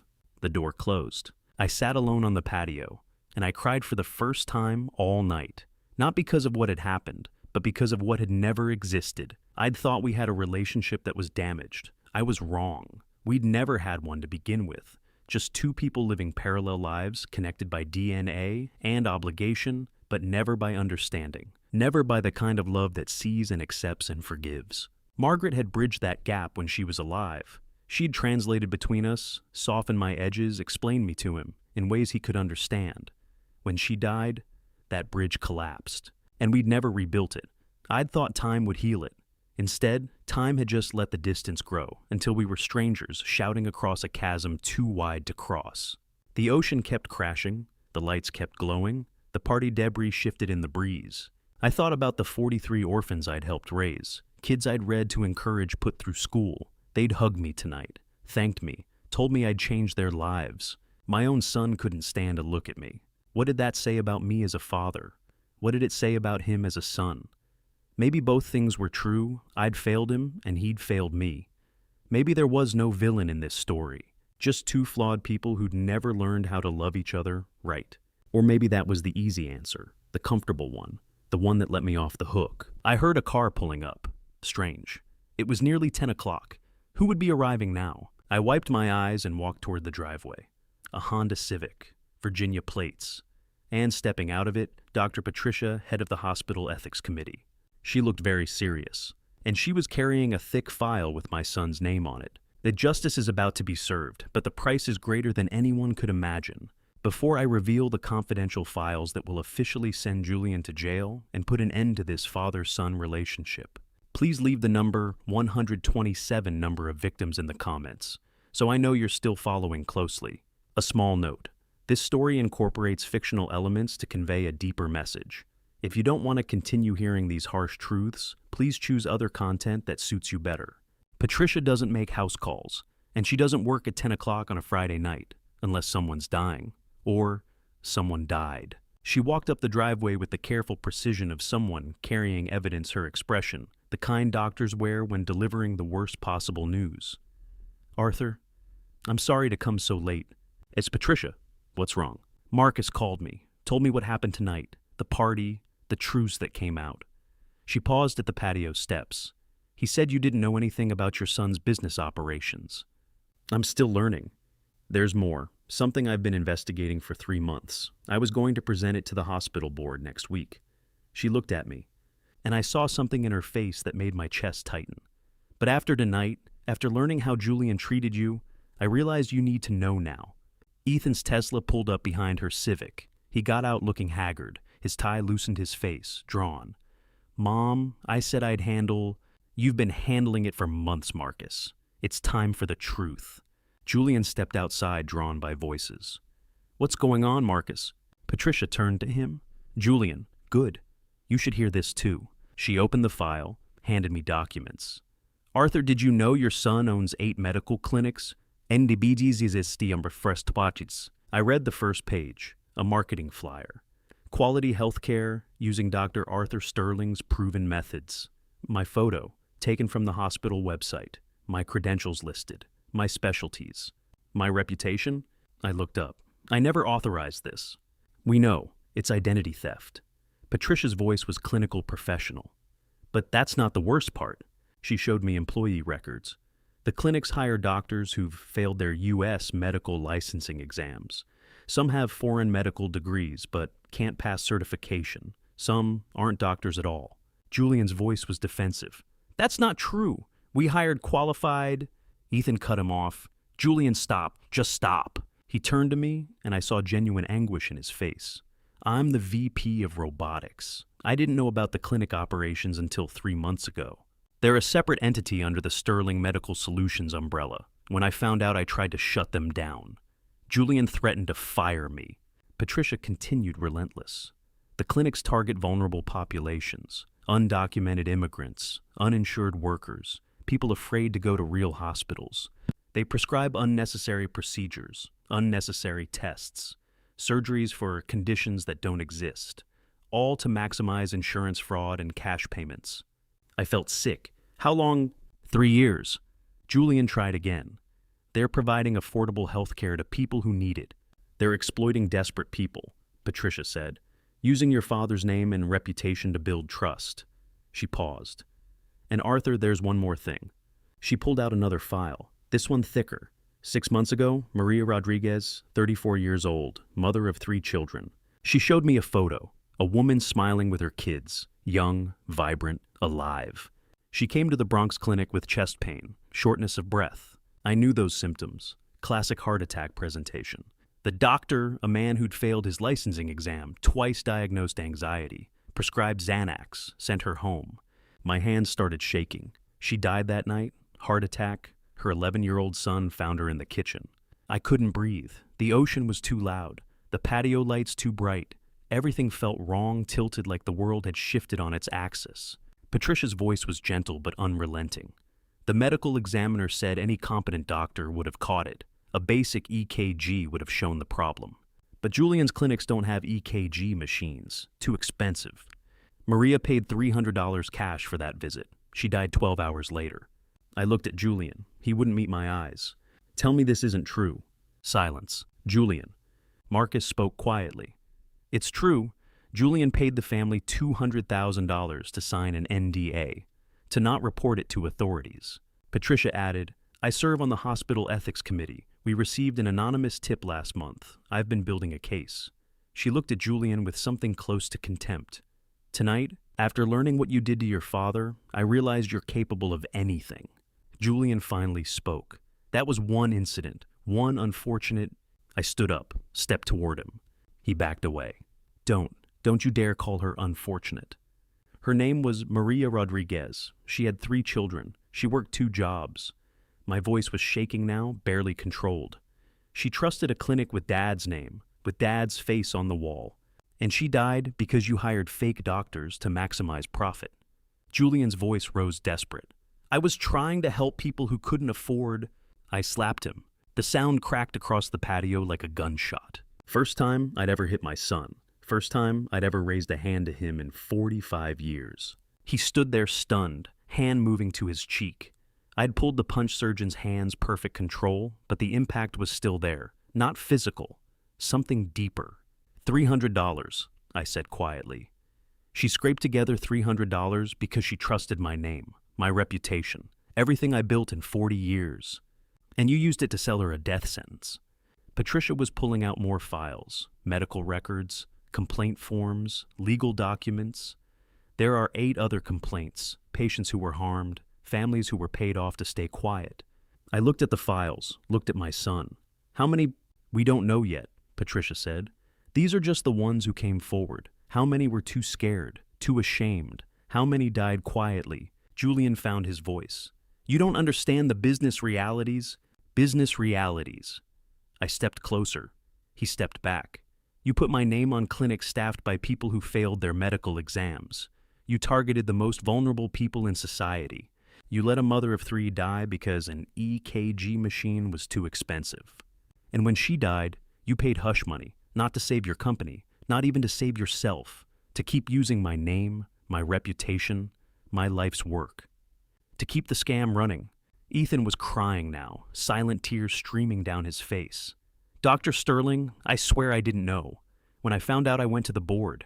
Julian convinced them it was all legitimate, that I was overreacting, that the regulatory compliance was handled. I should have gone to authorities immediately. I should have. His voice broke. That woman died. Others were hurt. And I was worried about my career, about being fired.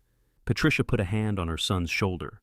You came to me. You're cooperating now. That matters. She turned to Julian. The hospital board will receive my full report Monday morning. I'll be recommending we file complaints with the state medical board, the Department of Health, the insurance fraud division, and the district attorney. Every clinic will be shut down, every fake doctor investigated, every patient case reviewed. Julian's face was pale. You can't. I already have. The investigation started 3 weeks ago. Tonight just accelerated the timeline. The weight of it hit me. Maria Rodriguez, 34 years old, mother of 3. Dead because my son put profit over people. Dead because he stole my name to build trust he then betrayed. How many others? How many people walked into those clinics because they saw my photo?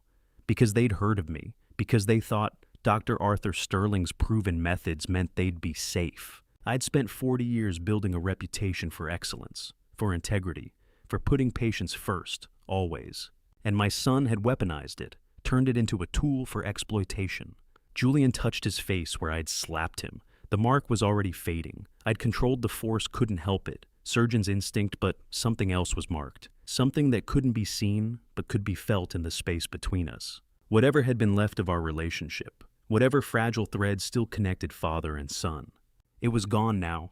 Patricia was spreading more files across the patio table. Patient names, clinic locations, financial records showing the cash flow, the insurance fraud, the systematic exploitation.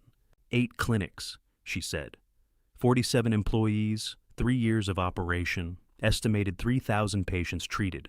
How many harmed? How many misdiagnosed? How many died? Idofiasil. She looked at Julian. That's what we're going to find out. I looked at the files, at my son, at the evidence of betrayal so profound I couldn't fully process it. This wasn't over, I said quietly. Things are about to get much, much worse. My hand hurt from the slap, but not as much as my chest tightening under the weight of the truth. My son wasn't just ungrateful. He was dangerous. Julian tried to find his footing, his voice taking on that reasonable tone he used with investors. Dad, you don't understand business. Sometimes there are complexities. Complexities. A woman died. That was a tragic accident.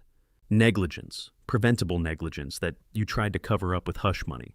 Patricia's voice cut through clinical and precise. Julian, you hired unlicensed practitioners. That's illegal. You committed insurance fraud. That's illegal. You obstructed justice by paying families to stay silent. That's illegal. And you did all of it using your father's name and reputation without permission. Julian tried another approach, his voice softening. Dad, I made mistakes, but I can fix this. Shut down the clinics, make restitution. You can't fix Maria Rodriguez. She's dead. Her children don't have a mother. How many others? Julian Patricia said there were 8 other complaints. Julian said nothing. Ethan stepped forward and I saw he'd been crying. Julian, my mother has documentation of 127 patient complaints over 3 years. 127 people who were harmed or mistreated. I felt like I'd been punched. 127. Julian's voice rose. Most of those are just people unhappy with their care. People who trusted Dad's name, I shouted. First time I'd raised my voice all night. First time in years, maybe. You exploited me, my life's work, my reputation, to harm people who had no other options. That's not just betrayal, that's evil. My phone rang. Richard Cole, my attorney. Arthur, your text said urgent. I'm outside. Come in. Richard entered with his briefcase, silver-haired and professional, in a suit he'd probably thrown on after my call. I brought the documents you requested last week. The estate changes.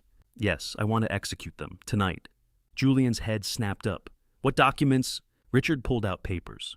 Your father is revoking all previous wills and trusts. The entire estate, including real property investments, patents, and liquid assets, will transfer to the Margaret Sterling Foundation upon his death.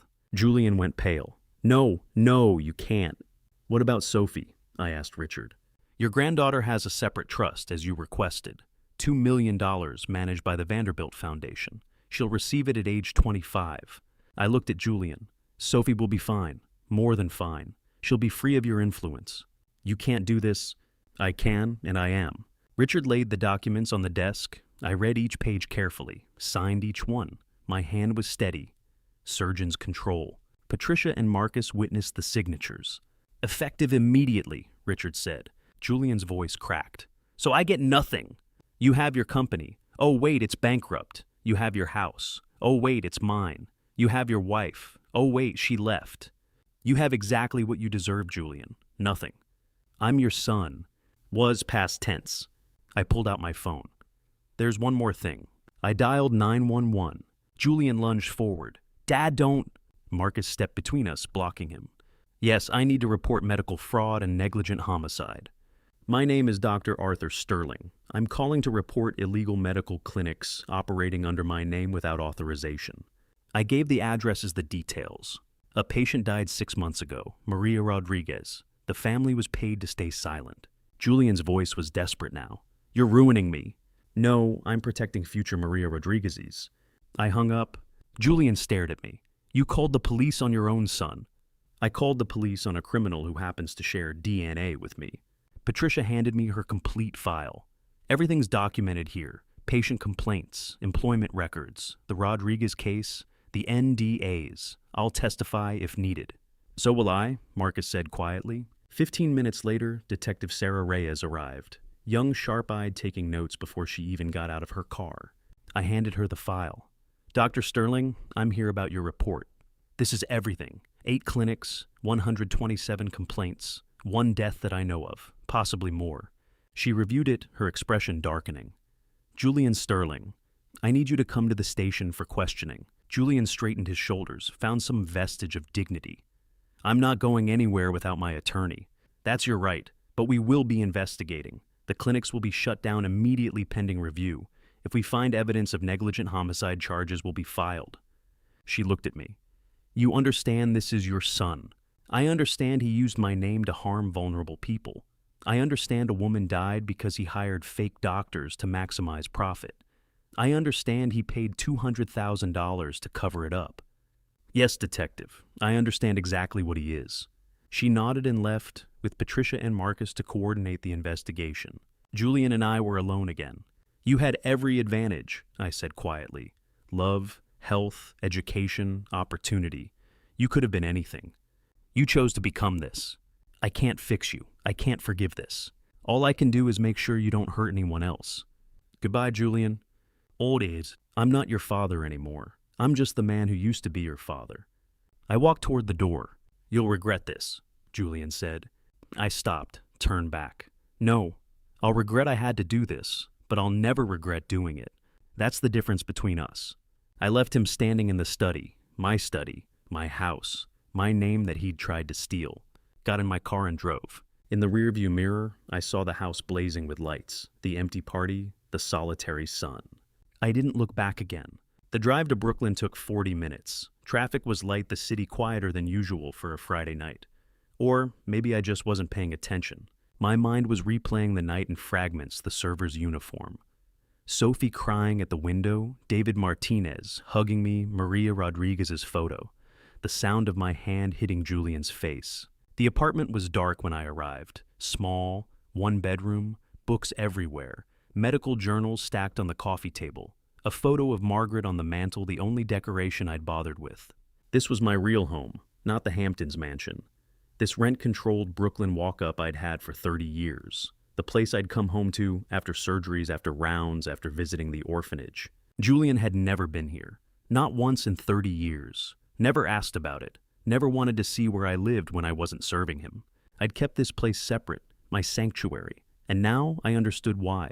Some part of me had always known I'd need somewhere he couldn't touch.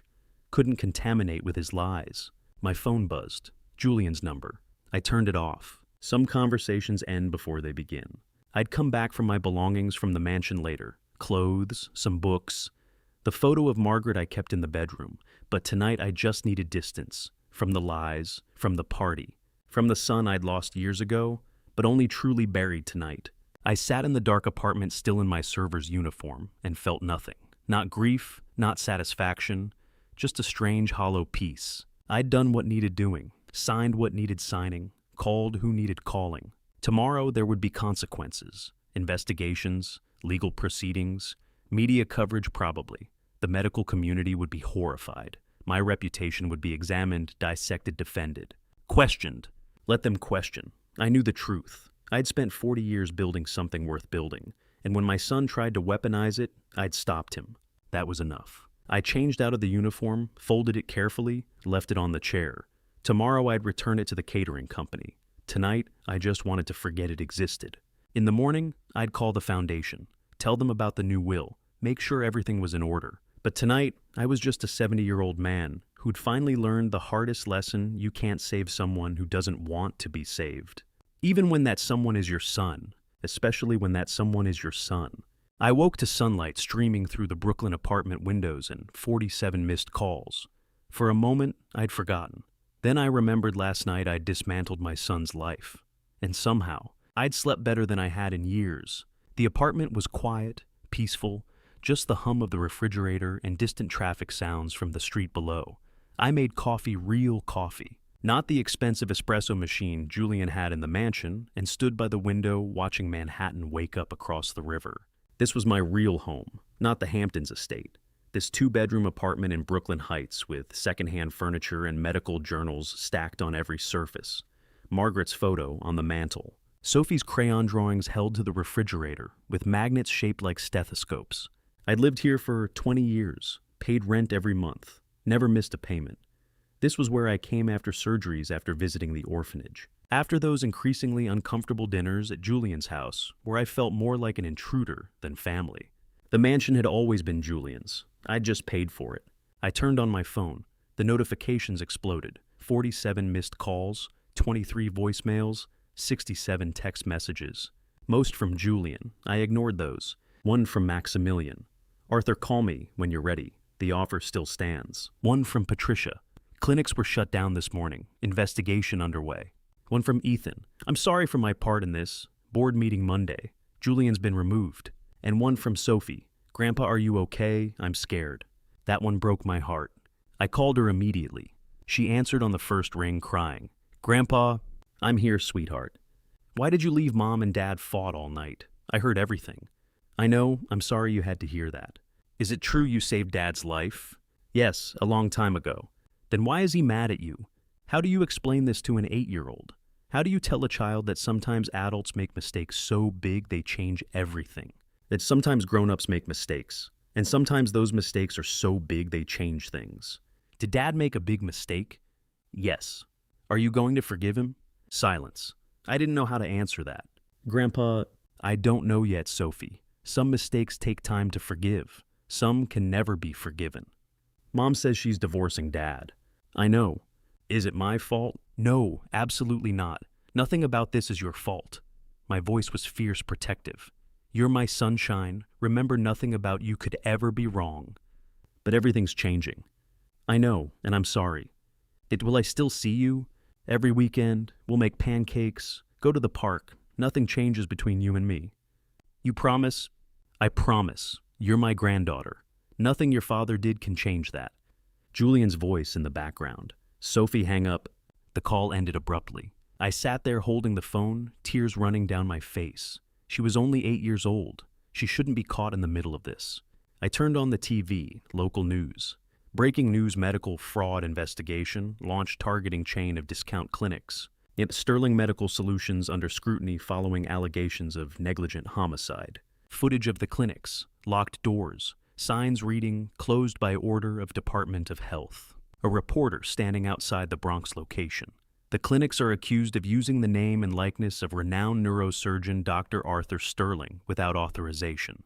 They showed my photo, the one from the hospital website. Dr. Sterling reportedly self-reported the fraud, bringing to light his own son's operation. My phone rang. The hospital administrator. Arthur, the board needs a statement. Media's calling.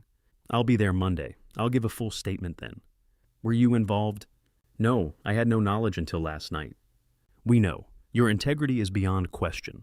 But Arthur, your son. This is going to be painful. It already is. A text from Ethan, company board fired Julian this morning. For cause, I'm interim CEO, trying to save the robotics division, shutting down everything else. I replied, do the right thing.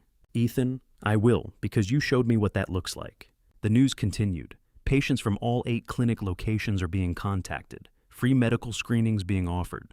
The Rodriguez family has filed a wrongful death lawsuit. A photo of Maria Rodriguez with her 3 children, smiling, alive. I stared at that photo. This was why I'd done it. Not revenge, not anger, to protect people like her. Too late for her, but not too late for others. The reporter again. Dr. Sterling, age 70, has been with Memorial Hospital for over 40 years. Colleagues describe him as a man of exceptional integrity who's devoted his life to saving others. The irony that his own son allegedly exploited that reputation is not lost on the medical community. My phone vibrated. Another text. Unknown number. Dr. Sterling, this is Carmen Rodriguez, Maria's oldest daughter. Detective Reyes gave me your number. We want to meet you, if you're willing. I stared at the message for a long time. How do you face the children of someone your son killed? How do you look into eyes that will forever carry the grief your family caused? How do you apologize for something you didn't do, but should have prevented? The coffee had gone cold. The sun was higher now, streaming through the window, illuminating dust motes in the air. Outside, Brooklyn was going about its Saturday morning. People walking dogs, couples getting brunch, families in the park. Normal life, as if the world hadn't shifted on its axis last night. But it had, for Julian, for those clinic patients, for the Rodriguez family, for Sophie, for me. I picked up my phone, typed carefully, yes, when and where, because running from responsibility isn't who I am. Even when that responsibility wears my son's face. Even when facing it means looking at the consequences of choices I didn't make but couldn't prevent. The response came quickly. Tomorrow, 2 p.m. There's a cafe near Memorial Hospital. Maria used to work nearby. I'll be there. I set the phone down and went to take a shower. Let the hot water run over me, washing away the previous night. The server's uniform was still folded on the chair where I'd left it. I'd return it to the catering company, eventually. Today I just needed to be still, to sit in my apartment with my coffee and my books and Margaret's photo and Sophie's drawings, to remember who I was before last night, to figure out who I'd be moving forward. The TV was still running. Another news segment. Sterling Medical Solutions stock has been suspended from trading pending investigation. Employees report being told to prepare for potential bankruptcy. My phone rang again. I almost didn't answer, but it was the foundation. Dr. Sterling. It's Jennifer from Margaret Sterling Foundation. We saw the news. The board wants you to know we stand behind you completely. Thank you. And Dr. Sterling donations have increased 30% since the news broke.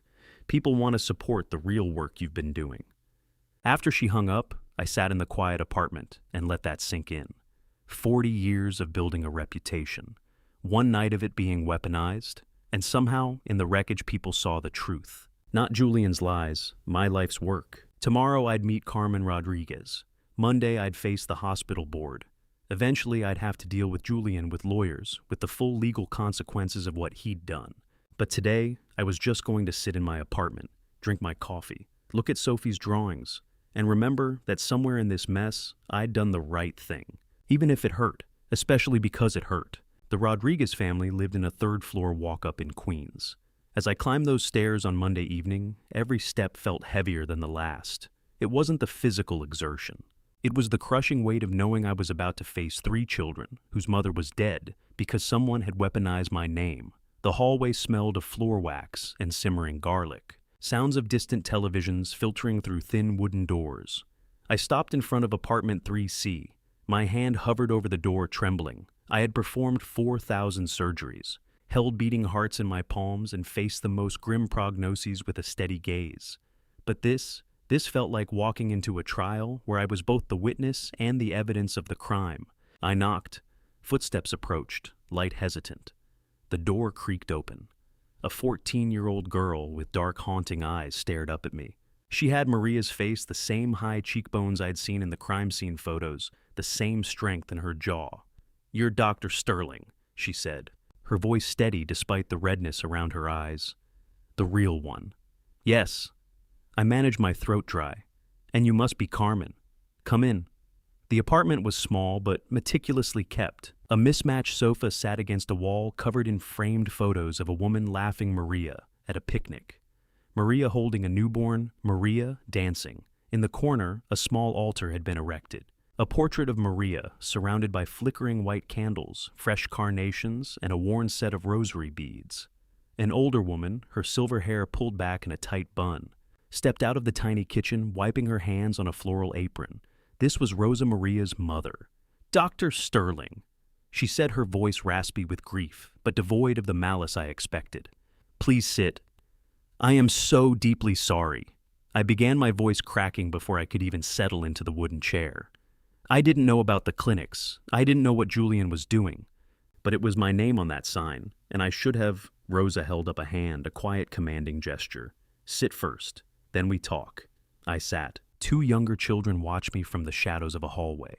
Miguel, 11, glared at me with a raw, burning anger that felt like a physical heat. Little Isabella, 7, clung to a tattered stuffed rabbit, her eyes wide and confused. This was the family my son had dismantled for the sake of a profit margin. Miguel spoke first, his voice sharp. "Did you know your son was a liar?" "No," I said softly, meeting his gaze. "I didn't talk to my son much. We weren't close." "Why?" "Because I made mistakes as a father, Miguel. I wasn't there enough when he was young. He grew up angry at me, and he turned that anger into something. Selfish. But you're a good doctor. You save people." "I try. I've been a surgeon for 40 years. Carmen leaned forward, her eyes searching mine. "Could you have saved our mom?" The question felt like a scalpel to the chest. Yes. The symptoms she had, the chest pain, the shortness of breath, any competent doctor would have run an EKG. It would have shown the blockage immediately. A simple procedure could have fixed it. "She should be here, Carmen." Little Isabella crept closer, her voice a tiny whisper. "Why didn't Mommy go to your hospital?" "Because my hospital is very expensive, sweetheart. And your mom was trying to take care of you with the money she had. She went to that clinic because she saw my name. She thought it would be safe." I looked at Rosa, my vision blurring. "And I am truly, truly sorry." "Sorry doesn't bring her back," Miguel snapped. "Miguel," Rosa warned gently. "No, he's right," I said. "Sorry fixes nothing, but I want to do something. Not for Julian and not for the courts. For you." I pulled out a thick envelope. "I've established a trust fund for the three of you. It's through the Margaret Sterling Foundation. It's for your education, your health care, your housing. $500,000 divided equally." Rosa gasped, her hand flying to her chest. "We don't want hush money.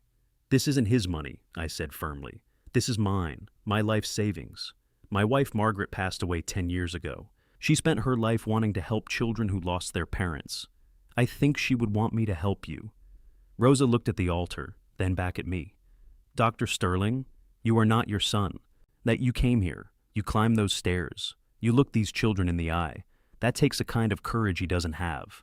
She reached out her hand, calloused and warm, and touched my arm. "We accept your help, not because we want the money, but because Maria would want her children to have a future." Then she said the words I didn't think I deserved to hear. "And Dr. Sterling, I forgive you." The sob escaped before I could catch it. "You have nothing to forgive me for." "I forgive you for carrying a burden of guilt that isn't yours," she whispered.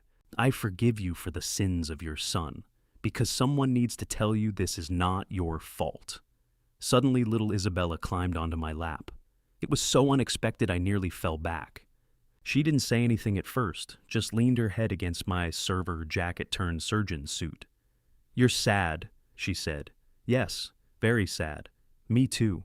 I miss my mommy. I miss my wife too." "Honey, did your son make her die?" "No, she was sick, cancer, but I miss her every single day." "Maybe they are friends in heaven now," Isabella said, patting my hand. I wept then openly, in a small apartment in Queens, comforted by a 7-year-old girl whose life had been shattered by my own flesh and blood. As I prepared to leave, Miguel walked me to the door. The anger in his eyes hadn't vanished, but it had softened into a weary curiosity. "Will you come back and see us?" "Do you want me to?" Carmen answered for him. "We need good examples, doctor, of what a man is supposed to be. Our father left before Isabella was born. Mom raised us alone." She paused, her voice trembling slightly. "If you're willing, we'd like to know you." Rosa nodded. "That trust. We are grateful. But we are more grateful for the man who walked through that door tonight." I nodded, unable to speak. The weight of their grace far heavier than the weight of my son's betrayal. These children had lost everything, yet they were the ones offering me a way back to the light. I walked out of the Rodriguez apartment carrying a drawing Isabella had pressed into my hand. She had drawn her mother as an angel with massive shimmering wings. "For you," she had said, "so you remember the good people." I folded it carefully and tucked it into my wallet right next to the photograph of Margaret. Two angels, one I couldn't save, one I could have saved.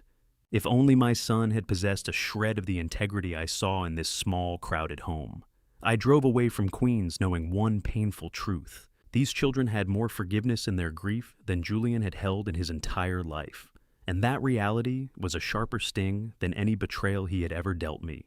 Over the next 3 months, I watched my son's empire crumble in slow motion. It wasn't a view from a distance. I was summoned as a witness. I testified. And every piece of evidence presented in those wood-paneled rooms forced me to confront a devastating truth. I had known Julian was in trouble, but I hadn't known he was a criminal. The transition from Dr. Arthur Sterling medical legend to Arthur Sterling key witness was jarring. My life became a cycle of depositions, grand jury summons, and somber meetings with investigators. The world outside continued its summer heat, but inside the halls of justice the air was perpetually cold. I stood in the hallway of the federal courthouse, my hands tucked into my pockets to hide their tremor. When my name was called, I walked in, raised my right hand, and swore the oath. "I do," I said, the words echoing. The prosecutor, a sharp woman named Miller, wasted no time. "Dr. Sterling, when did you first become aware of the clinical operations of Sterling Medical Solutions?" "May 12th, 2023, I replied, "at my son's birthday party." "You had no prior knowledge?" "None. My son and I have been estranged for years. I knew he was in medical tech, but I did not know the specifics of his business model." "And upon learning the truth, what did you do?" "I reported it immediately, to the hospital ethics committee and to the police, even knowing your son would face criminal charges." I paused. I looked at the jurors, ordinary people looking for the truth. "I am a doctor," I said, choosing my words with surgical precision. "I took an oath. Primum non nocere. First, do no harm. My son was harming people. I had a moral and professional obligation to stop him, even if it meant destroying his life, especially because he is my son. He used my name, my reputation, and my life's work to facilitate this deception. That makes me responsible for stopping it." The defense attorney for one of Julian's associates stood up. "Dr. Sterling, are you aware your son told his colleagues and investors that you were deceased?" A heavy silence fell over the room. I became aware of that fact the same night I discovered the clinics. "How did that make you feel, Doctor?" "Objection, relevance," Miller barked. "Your Honor," the defense countered. "This goes to the witness's state of mind and the bias in his testimony. Overruled, the witness may answer." I looked directly at the court reporter. "How did it make me feel?" "It made me feel like I had lost my son many years ago. I just hadn't been brave enough to admit it until that moment." Detective Reyes kept me updated, though it was often a grim catalog of failures. Because Julian had stolen my identity to authorize medical protocols, I was technically a victim, but I felt more like an accomplice by negligence. By July, the numbers were staggering. "We've identified 127 formal patient complaints," Reyes told me over coffee in a plastic cup. 8 other families were paid off hush money after adverse incidents at the clinics. Your son spent over $800,000 on non-disclosure agreements. In August, the formal indictments were handed down. Julian was charged with conspiracy to commit healthcare fraud, unauthorized practice of medicine via intermediaries, bribery, obstruction of justice, and the one that hurt the most, criminally negligent homicide in the death of Maria Rodriguez. "The doctors he hired are flipping," Reyes said. "They're testifying against Julian to get their charges reduced to deportation instead of federal prison. Your son's lawyers are already fishing for a plea deal." "Will he go to prison?" I asked. "Likely not for long," Reyes admitted with a sigh. "First-time offender, white-collar crime, and he's cooperating now that the walls are closing in. High fines, probation, community service. But his career is over. He'll never work in any regulated industry again." "Is that enough?" I wondered aloud. "Justice isn't always about the length of a sentence, Arthur," Reyes said. "We shut down 8 illegal clinics. We protected thousands of future patients. That's the win." Meanwhile, Ethan Whitaker, the only person who seemed to truly care about the technology Julian had built, was busy amputating the gangrenous parts of the company. He managed to save the Neuralink Robotics division, stripping the Sterling name from the building. The new entity was called Neural Tech Innovations. Ethan sent me a text. Julian has been stripped of his shares. The board voted him out. The company is yours if you want a seat, Arthur. I replied, keep it, make it ethical. That is all I ask. On July 1st, Clarissa filed for divorce. It wasn't a sad affair. It was a tactical extraction. Her filing cited fraud, concealment of criminal activity, and the endangerment of their child's future. Her lawyers argued that the prenuptial agreement was void due to Julian's fraudulent misrepresentation of his business at the time of signing. I was called as a character witness for the custody hearing. It was the most painful hour of the entire summer. Dr. Sterling, Clarissa's lawyer asked, in your professional opinion, should Julian have unsupervised access to his daughter, Sophie? I looked at Julian. He looked thinner, his expensive suit hanging loosely on his frame. He looked at me with a mixture of betrayal and fury. My professional opinion as a doctor, or my personal opinion as his father, both. Professionally, I said, my heart feeling like lead. He has shown a profound lack of judgment, a disregard for safety, and a willingness to endanger vulnerable populations for personal gain. Personally, he is my son, and I love him. But love is not the same as trust. Do I trust him alone with Sophie? No, I do not. Clarissa was awarded sole legal and physical custody. Julian was granted supervised visitation every other Sunday. Within weeks, I heard through Sophie that Clarissa was already seeing someone else, a high-powered attorney, someone safe, someone who didn't have a father's ghost or a criminal record hanging over him. By the end of August, Julian moved out of the Hamptons estate. He rented a studio apartment in Queens for $1,200 a month. The irony wasn't lost on me. He was in the same borough, perhaps only a few miles away from the Rodriguez family. I wondered if he ever walked past their building. I wondered if the sight of a mother holding her child's hand on the sidewalk made his skin crawl with guilt. Probably not. By September, the noise began to settle into a dull, aching silence. Julian had officially agreed to plead guilty to reduced charges. Sentencing was set for October. I was listed as a victim of identity theft. Though I refused any restitution, I didn't want his money that smelled of Maria Rodriguez's blood and the fear of 100 other patients. I wanted him to understand what he had done. I wanted to see a flicker of the boy I used to hold in my arms, a sign that there was still a soul beneath the ambition. But understanding requires a conscience. And as I watched him walk out of the courtroom, his head held high in a fake show of defiance, I realized that Julian's conscience had died long before his mother did. Or perhaps it had never existed at all.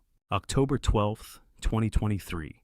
5 months after that disastrous birthday party, I sat in the very back row of the courtroom, tucked away in the shadows of the gallery, watching my son receive his judgment. For the first time since that night in May, I felt something I hadn't expected: pity. Not forgiveness, never that, but a cold, hollow pity. Julian didn't see me. Or perhaps he was simply perfecting the art of pretending I didn't exist, a skill he'd used against me for years. He had lost weight, a lot of it. The expensive, tailored suits had been replaced by a cheap, ill-fitting charcoal jacket from a discount warehouse. He looked gray-aged and diminished, standing there with his head bowed beside a lawyer who looked like he'd rather be anywhere else. The judge, a man with a voice like gravel grinding on stone, began to read the verdict. Mr. Julian Sterling, you have pleaded guilty to medical fraud, conspiracy, and obstruction of justice. These charges were reduced from criminally negligent homicide due to your cooperation with federal authorities. However, the judge paused, his eyes narrowing. Your actions caused immeasurable harm to vulnerable communities. You traded human safety for a balance sheet. The room was silent. I could hear the faint ticking of the wall clock. I sentence you to 18 months of probation, the judge continued, a fine of $250,000, and 1,000 hours of community service. Furthermore, you are permanently barred from serving on corporate boards or holding any licenses within the medical device industry. Your professional reputation is in ruins, Mr. Sterling. That may well be punishment enough. The judge leaned forward. You will complete your community service hours in a healthcare setting. It is the belief of this court that you should serve the very types of people you exploited. You have 30 days to begin. When asked if he had anything to say to the affected families, Julian cleared his throat. I am sorry for my mistakes. he said, his voice thin. I thought I was providing affordable care. I was wrong. My mistakes, I thought. Even now facing a federal judge, he was hedging. He wasn't owning the malice. He was painting it as a lapse in judgment. I slipped out of the courtroom before the bailiff could dismiss the assembly. I didn't want him to know I had witnessed his final stripping of dignity. By November 1st, the irony of the universe decided to sharpen its blade. The hospital administrator at Memorial called me into his office. Arthur, I need to tell you this before you hear it on the floor. We've hired a new entry-level staff member in hospital services, Julian Marcus Sterling. My stomach tightened into a hard knot. Julian.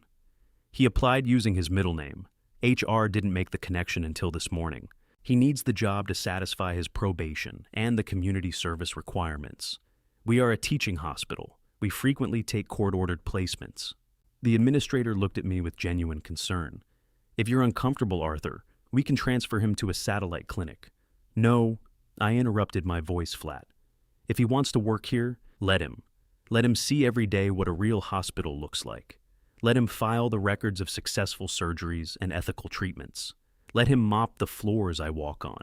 Perhaps he'll finally learn the weight of the name he tried to steal. A week later, I was walking through the medical records wing on the basement level. At the far end of the corridor, I saw a man in faded hospital scrubs, pushing a heavy cart of patient files. It was Julian. We stopped 10 yards apart. The air between us felt heavy, charged with all the words we had shouted and all the silences we had kept. His face was a chaotic map of shame, anger, and a desperate lingering resentment. My face remained a mask of stone. Dad! He started, his voice cracking. I didn't stop. I kept walking, my footsteps echoing against the linoleum. Dad, please. He followed me for a few steps, the cart rattling behind him. I stopped, but I didn't turn around. Do not call me that here. What am I supposed to call you then? Dr. Sterling, I said, my back still to him. Or nothing at all. I walked away, leaving him standing in the middle of a hallway filled with the histories of people he would never be skilled enough to heal. Over the next month, Sophie became my only window into his new, shrunken world. She visited him on his supervised Sundays and reported back to me with the brutal honesty only an 8-year-old possesses. Daddy's apartment is so small, Grandpa. Ah, she told me while we made pancakes one Saturday. And he has a new cat. He named it Hope. The irony was almost painful. Does he ask about me, Sophie? He asks if you'll ever forgive him. I told him I didn't know. Will you? I don't know either, sweetheart. Another time she mentioned him crying when he spoke about her grandmother Margaret. He says he wishes she was here to help him. He says he misses her. I thought of Margaret. She would have been heartbroken, yes, but she was the daughter of a judge. She believed in consequences as much as she believed in love. She would have stood by the truth, even if it meant watching her son fall. He says he sees you at the hospital sometimes, Sophie added. I know. Do you talk to him? No. Why not? You're both sad. Isn't that a reason to talk? I looked at her innocent face and wished the world was as simple as she wanted it to be. But sadness isn't a bridge, it's just a symptom. Trust is the foundation, and Julian had dynamited ours into dust. Marcus Whitaker sent me a brief update later that month. Julian asked about you last week, asked if you were healthy. I told him yes. He just said good and went back to work. He's bitter, Arthur. He complains about the labor, but he shows up on time.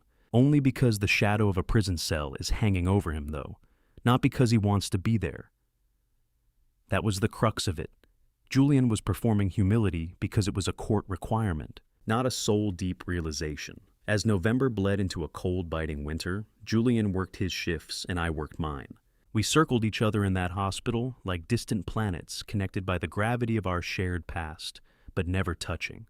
Occasionally, I would see him mopping the very floors I had traversed hours earlier. Occasionally, he would see me at the head of a line of residents teaching them the sacred responsibility of the blade.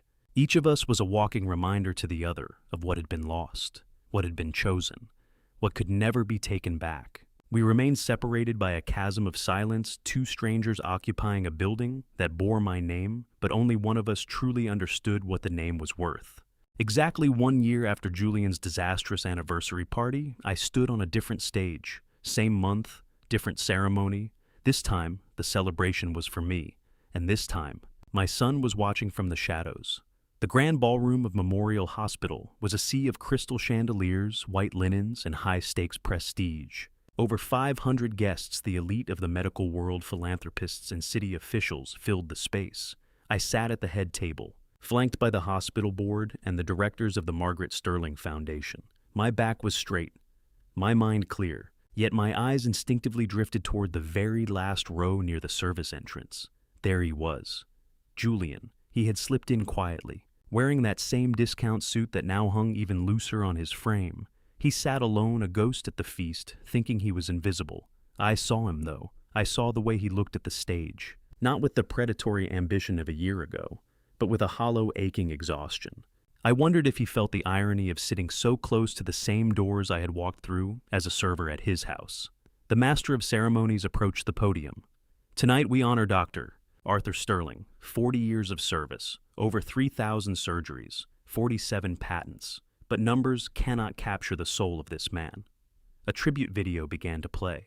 It was a montage of my life's work, grainy footage of my early days in the OR, photos of me teaching wide-eyed residents and interviews with patients whose lives had been returned to them. He saved my father. One woman said, tears in her eyes. He gave me back my son, said another. Then came the work of the foundation. Over $58 million raised. Over 10,000 children helped. Notable in its absence was any mention of Julian. I had made that a non-negotiable condition. My public legacy was now surgically detached from the man who had tried to harvest it. I looked toward the middle of the room. Sophie was there, sitting with Clarissa and her new husband, a man named Robert Vance, who seemed kind enough. Sophie caught my eye and held up a sign she had made with crayons. That's my grandpa. I managed to smile, my heart aching with a bittersweet joy. To present this award, the MC announced, is someone who knows Dr. Sterling better than most, Dr. David Martinez. David stepped onto the stage, no longer the orphan in a catering uniform, but a confident surgical resident in a crisp white coat. 20 years ago, I was nobody. David began, his voice echoing through the silent hall. A kid in a state-run home, no family, no future. But this man showed up every Saturday. He read to us. He believed in us. He paid for my medical school, and today, I am a resident at this very hospital. David paused, looking out at the crowd. And I am not alone. If Dr. Sterling has helped you, if he has been the father you didn't have, please stand up. Slowly, from every corner of the ballroom, people began to rise. One by one, 10, 20, 43.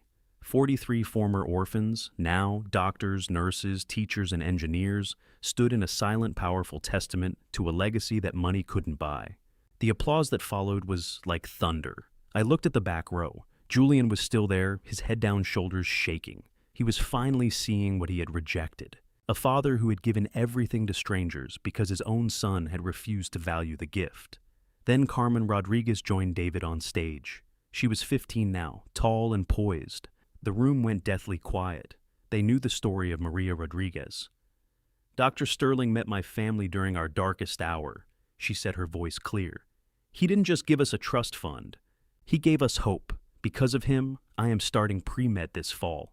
My mother would have loved him.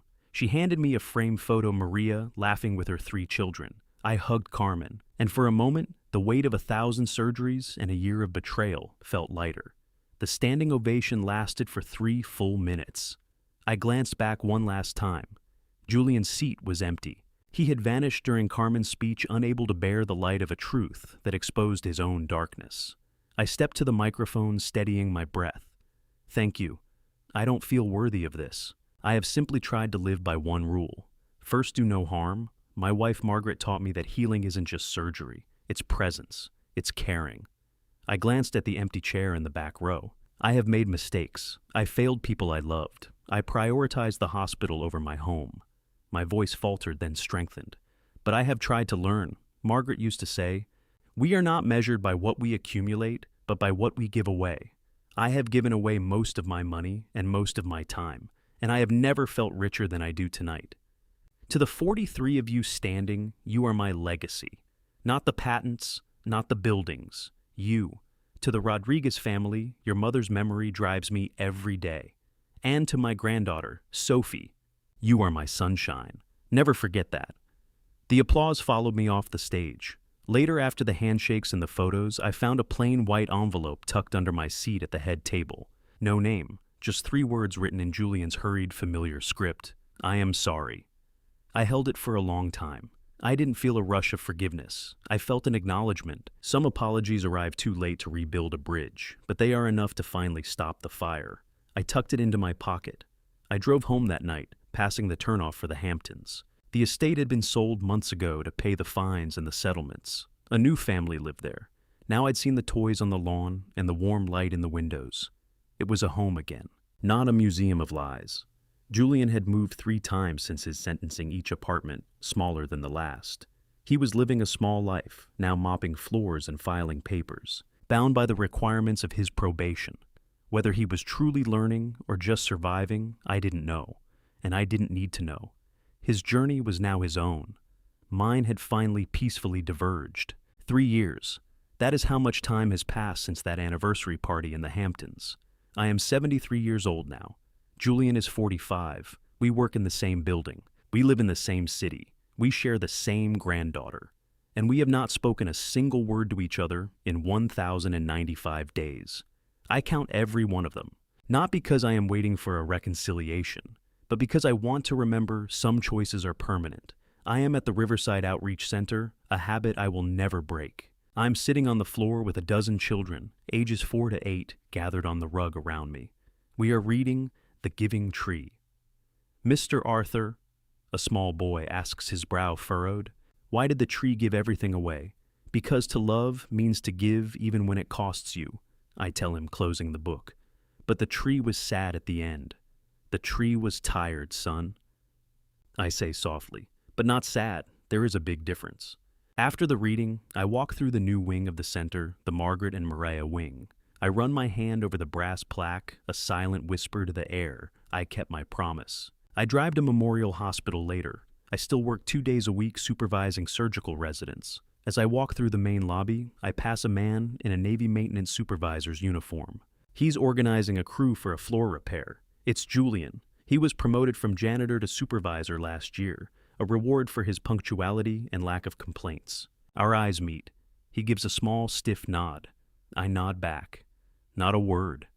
3 years of silence compressed into 2 seconds of eye contact. David Martinez, now a chief surgical resident, joins me. "Doctor, Sterling ready for rounds?" "Ready, David." We walk together. He asks questions. I teach. It is the rhythmic, honest dance of a mentor and a protege. It is the relationship Julian discarded, and David claimed. A father-son bond forged in work and integrity, rather than blood and expectation. Sophie comes to my apartment every Saturday before she spends Sunday with Julian. At 11, she is tall, observant, and possesses a wisdom that Julian never found. "Daddy still has that cat, Hope," she tells me, while we look at her school projects. "He says he's sorry for making you sad. He works hard now, Grandpa. He's very quiet." "Does he still ask about me, Sophie?" "He asks if you'll ever forgive him. I told him I didn't know. Will you?" "I don't know either, Sophie."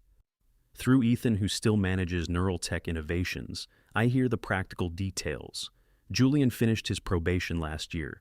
He pays his rent on time. He lives alone in that studio in Queens. Clarissa has moved on completely. She's remarried to a lawyer named Robert Whitaker, and they have a toddler now. Sophie has a half-sister, and oddly enough, Julian attends all of Sophie's school plays. He sits in the very back row, alone. Ethan tells me Julian volunteers at a soup kitchen every Thursday. Sincerely, not by court order. 2 years ago, Julian sent me a long, handwritten letter. I never opened it. It still sits in the back of my desk drawer, the paper slightly yellowed. "He asked about you last week," Ethan said recently. "Asked if your heart was still strong.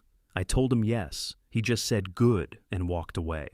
"I think he's broken, Arthur," Ethan added. "Not just disciplined, broken." "It doesn't matter," I replied. "He is living with his consequences. That is enough." But sometimes, in the middle of the night, I wonder if it is enough. Then I remember the face of Maria Rodriguez.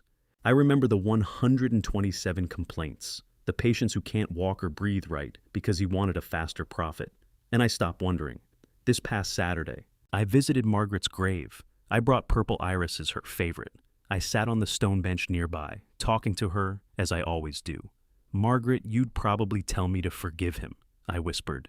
But I can't. I've tried. I just can't. The sound of a car door made me turn. It was Julian's old Honda parked 10 yards away. He stepped out holding a bunch of white lilies. He froze when he saw me. The silence stretched long and uncomfortable. I didn't know you'd be here, Julian said, his voice sandpaper rough. It's Saturday. I'm always here on Saturdays. I know. I usually come on Sundays. Today. I just felt like I needed to come. She's buried under the oaks, I said, my back to him. You remember? I remember. I stood up to leave. As I passed him, he spoke again. Arthur. He didn't call me Dad. I stopped, but I didn't turn around. I just wanted to say, Mom would be ashamed of me. I know that now. Yes, I said. She would be. Are you happy, Arthur, without me? I turned to face him then. The sun was setting, casting long shadows across the headstones. Yes, I said firmly. I am. Without you in my life, there is peace. There is no looking over my shoulder for the next lie. There is no weight of your expectations. I am happy. Julian flinched as if I'd slapped him again. I'm sorry. I hope you find your peace, Julian, truly. But you won't find it through me. Will you ever? No. You didn't let me finish the sentence.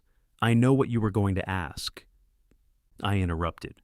The answer is no. Some doors once closed stay closed. I wish you well, Julian, but I wish you well from a great distance. I began to walk away. I am still your son. He shouted after me, his voice echoing through the quiet cemetery. I didn't turn back. I kept walking toward my car, because he isn't. Not in any way that matters. DNA makes a biological connection. Choices make a family. He chose to be a stranger to my values, my work, and my heart a long time ago. I just finally accepted his choice. I drove away from that cemetery and didn't look in the rearview mirror. Margaret might have wanted me to forgive him, but Margaret isn't here to clean up the wreckage he left behind. I am. And I have spent 3 years learning that love without boundaries isn't love. It's enabling. I enabled him for 42 years. The moment I stopped, he fell. And that tells me everything I need to know. Sitting alone, I realize God tests us through those we love most. My life is a family story of surgical precision, but domestic failure. I loved without boundaries, unknowingly fueling a massive family betrayal. My advice: do not be like me. Don't wait 40 years to realize that providing isn't enough. You must demand integrity. My silence was the oxygen for Julian's lies. This family story proves that while blood binds us, only character sustains us. I've learned that the ultimate act of love is letting someone face their own wreckage. In every family story, there is a line between supporting and enabling. I crossed it, resulting in a family betrayal that cost a life. This family betrayal taught me that forgiveness is for the repentant, but distance is for the wise. Character is destiny, and some wounds simply cannot be stitched back together. What are your thoughts on family boundaries?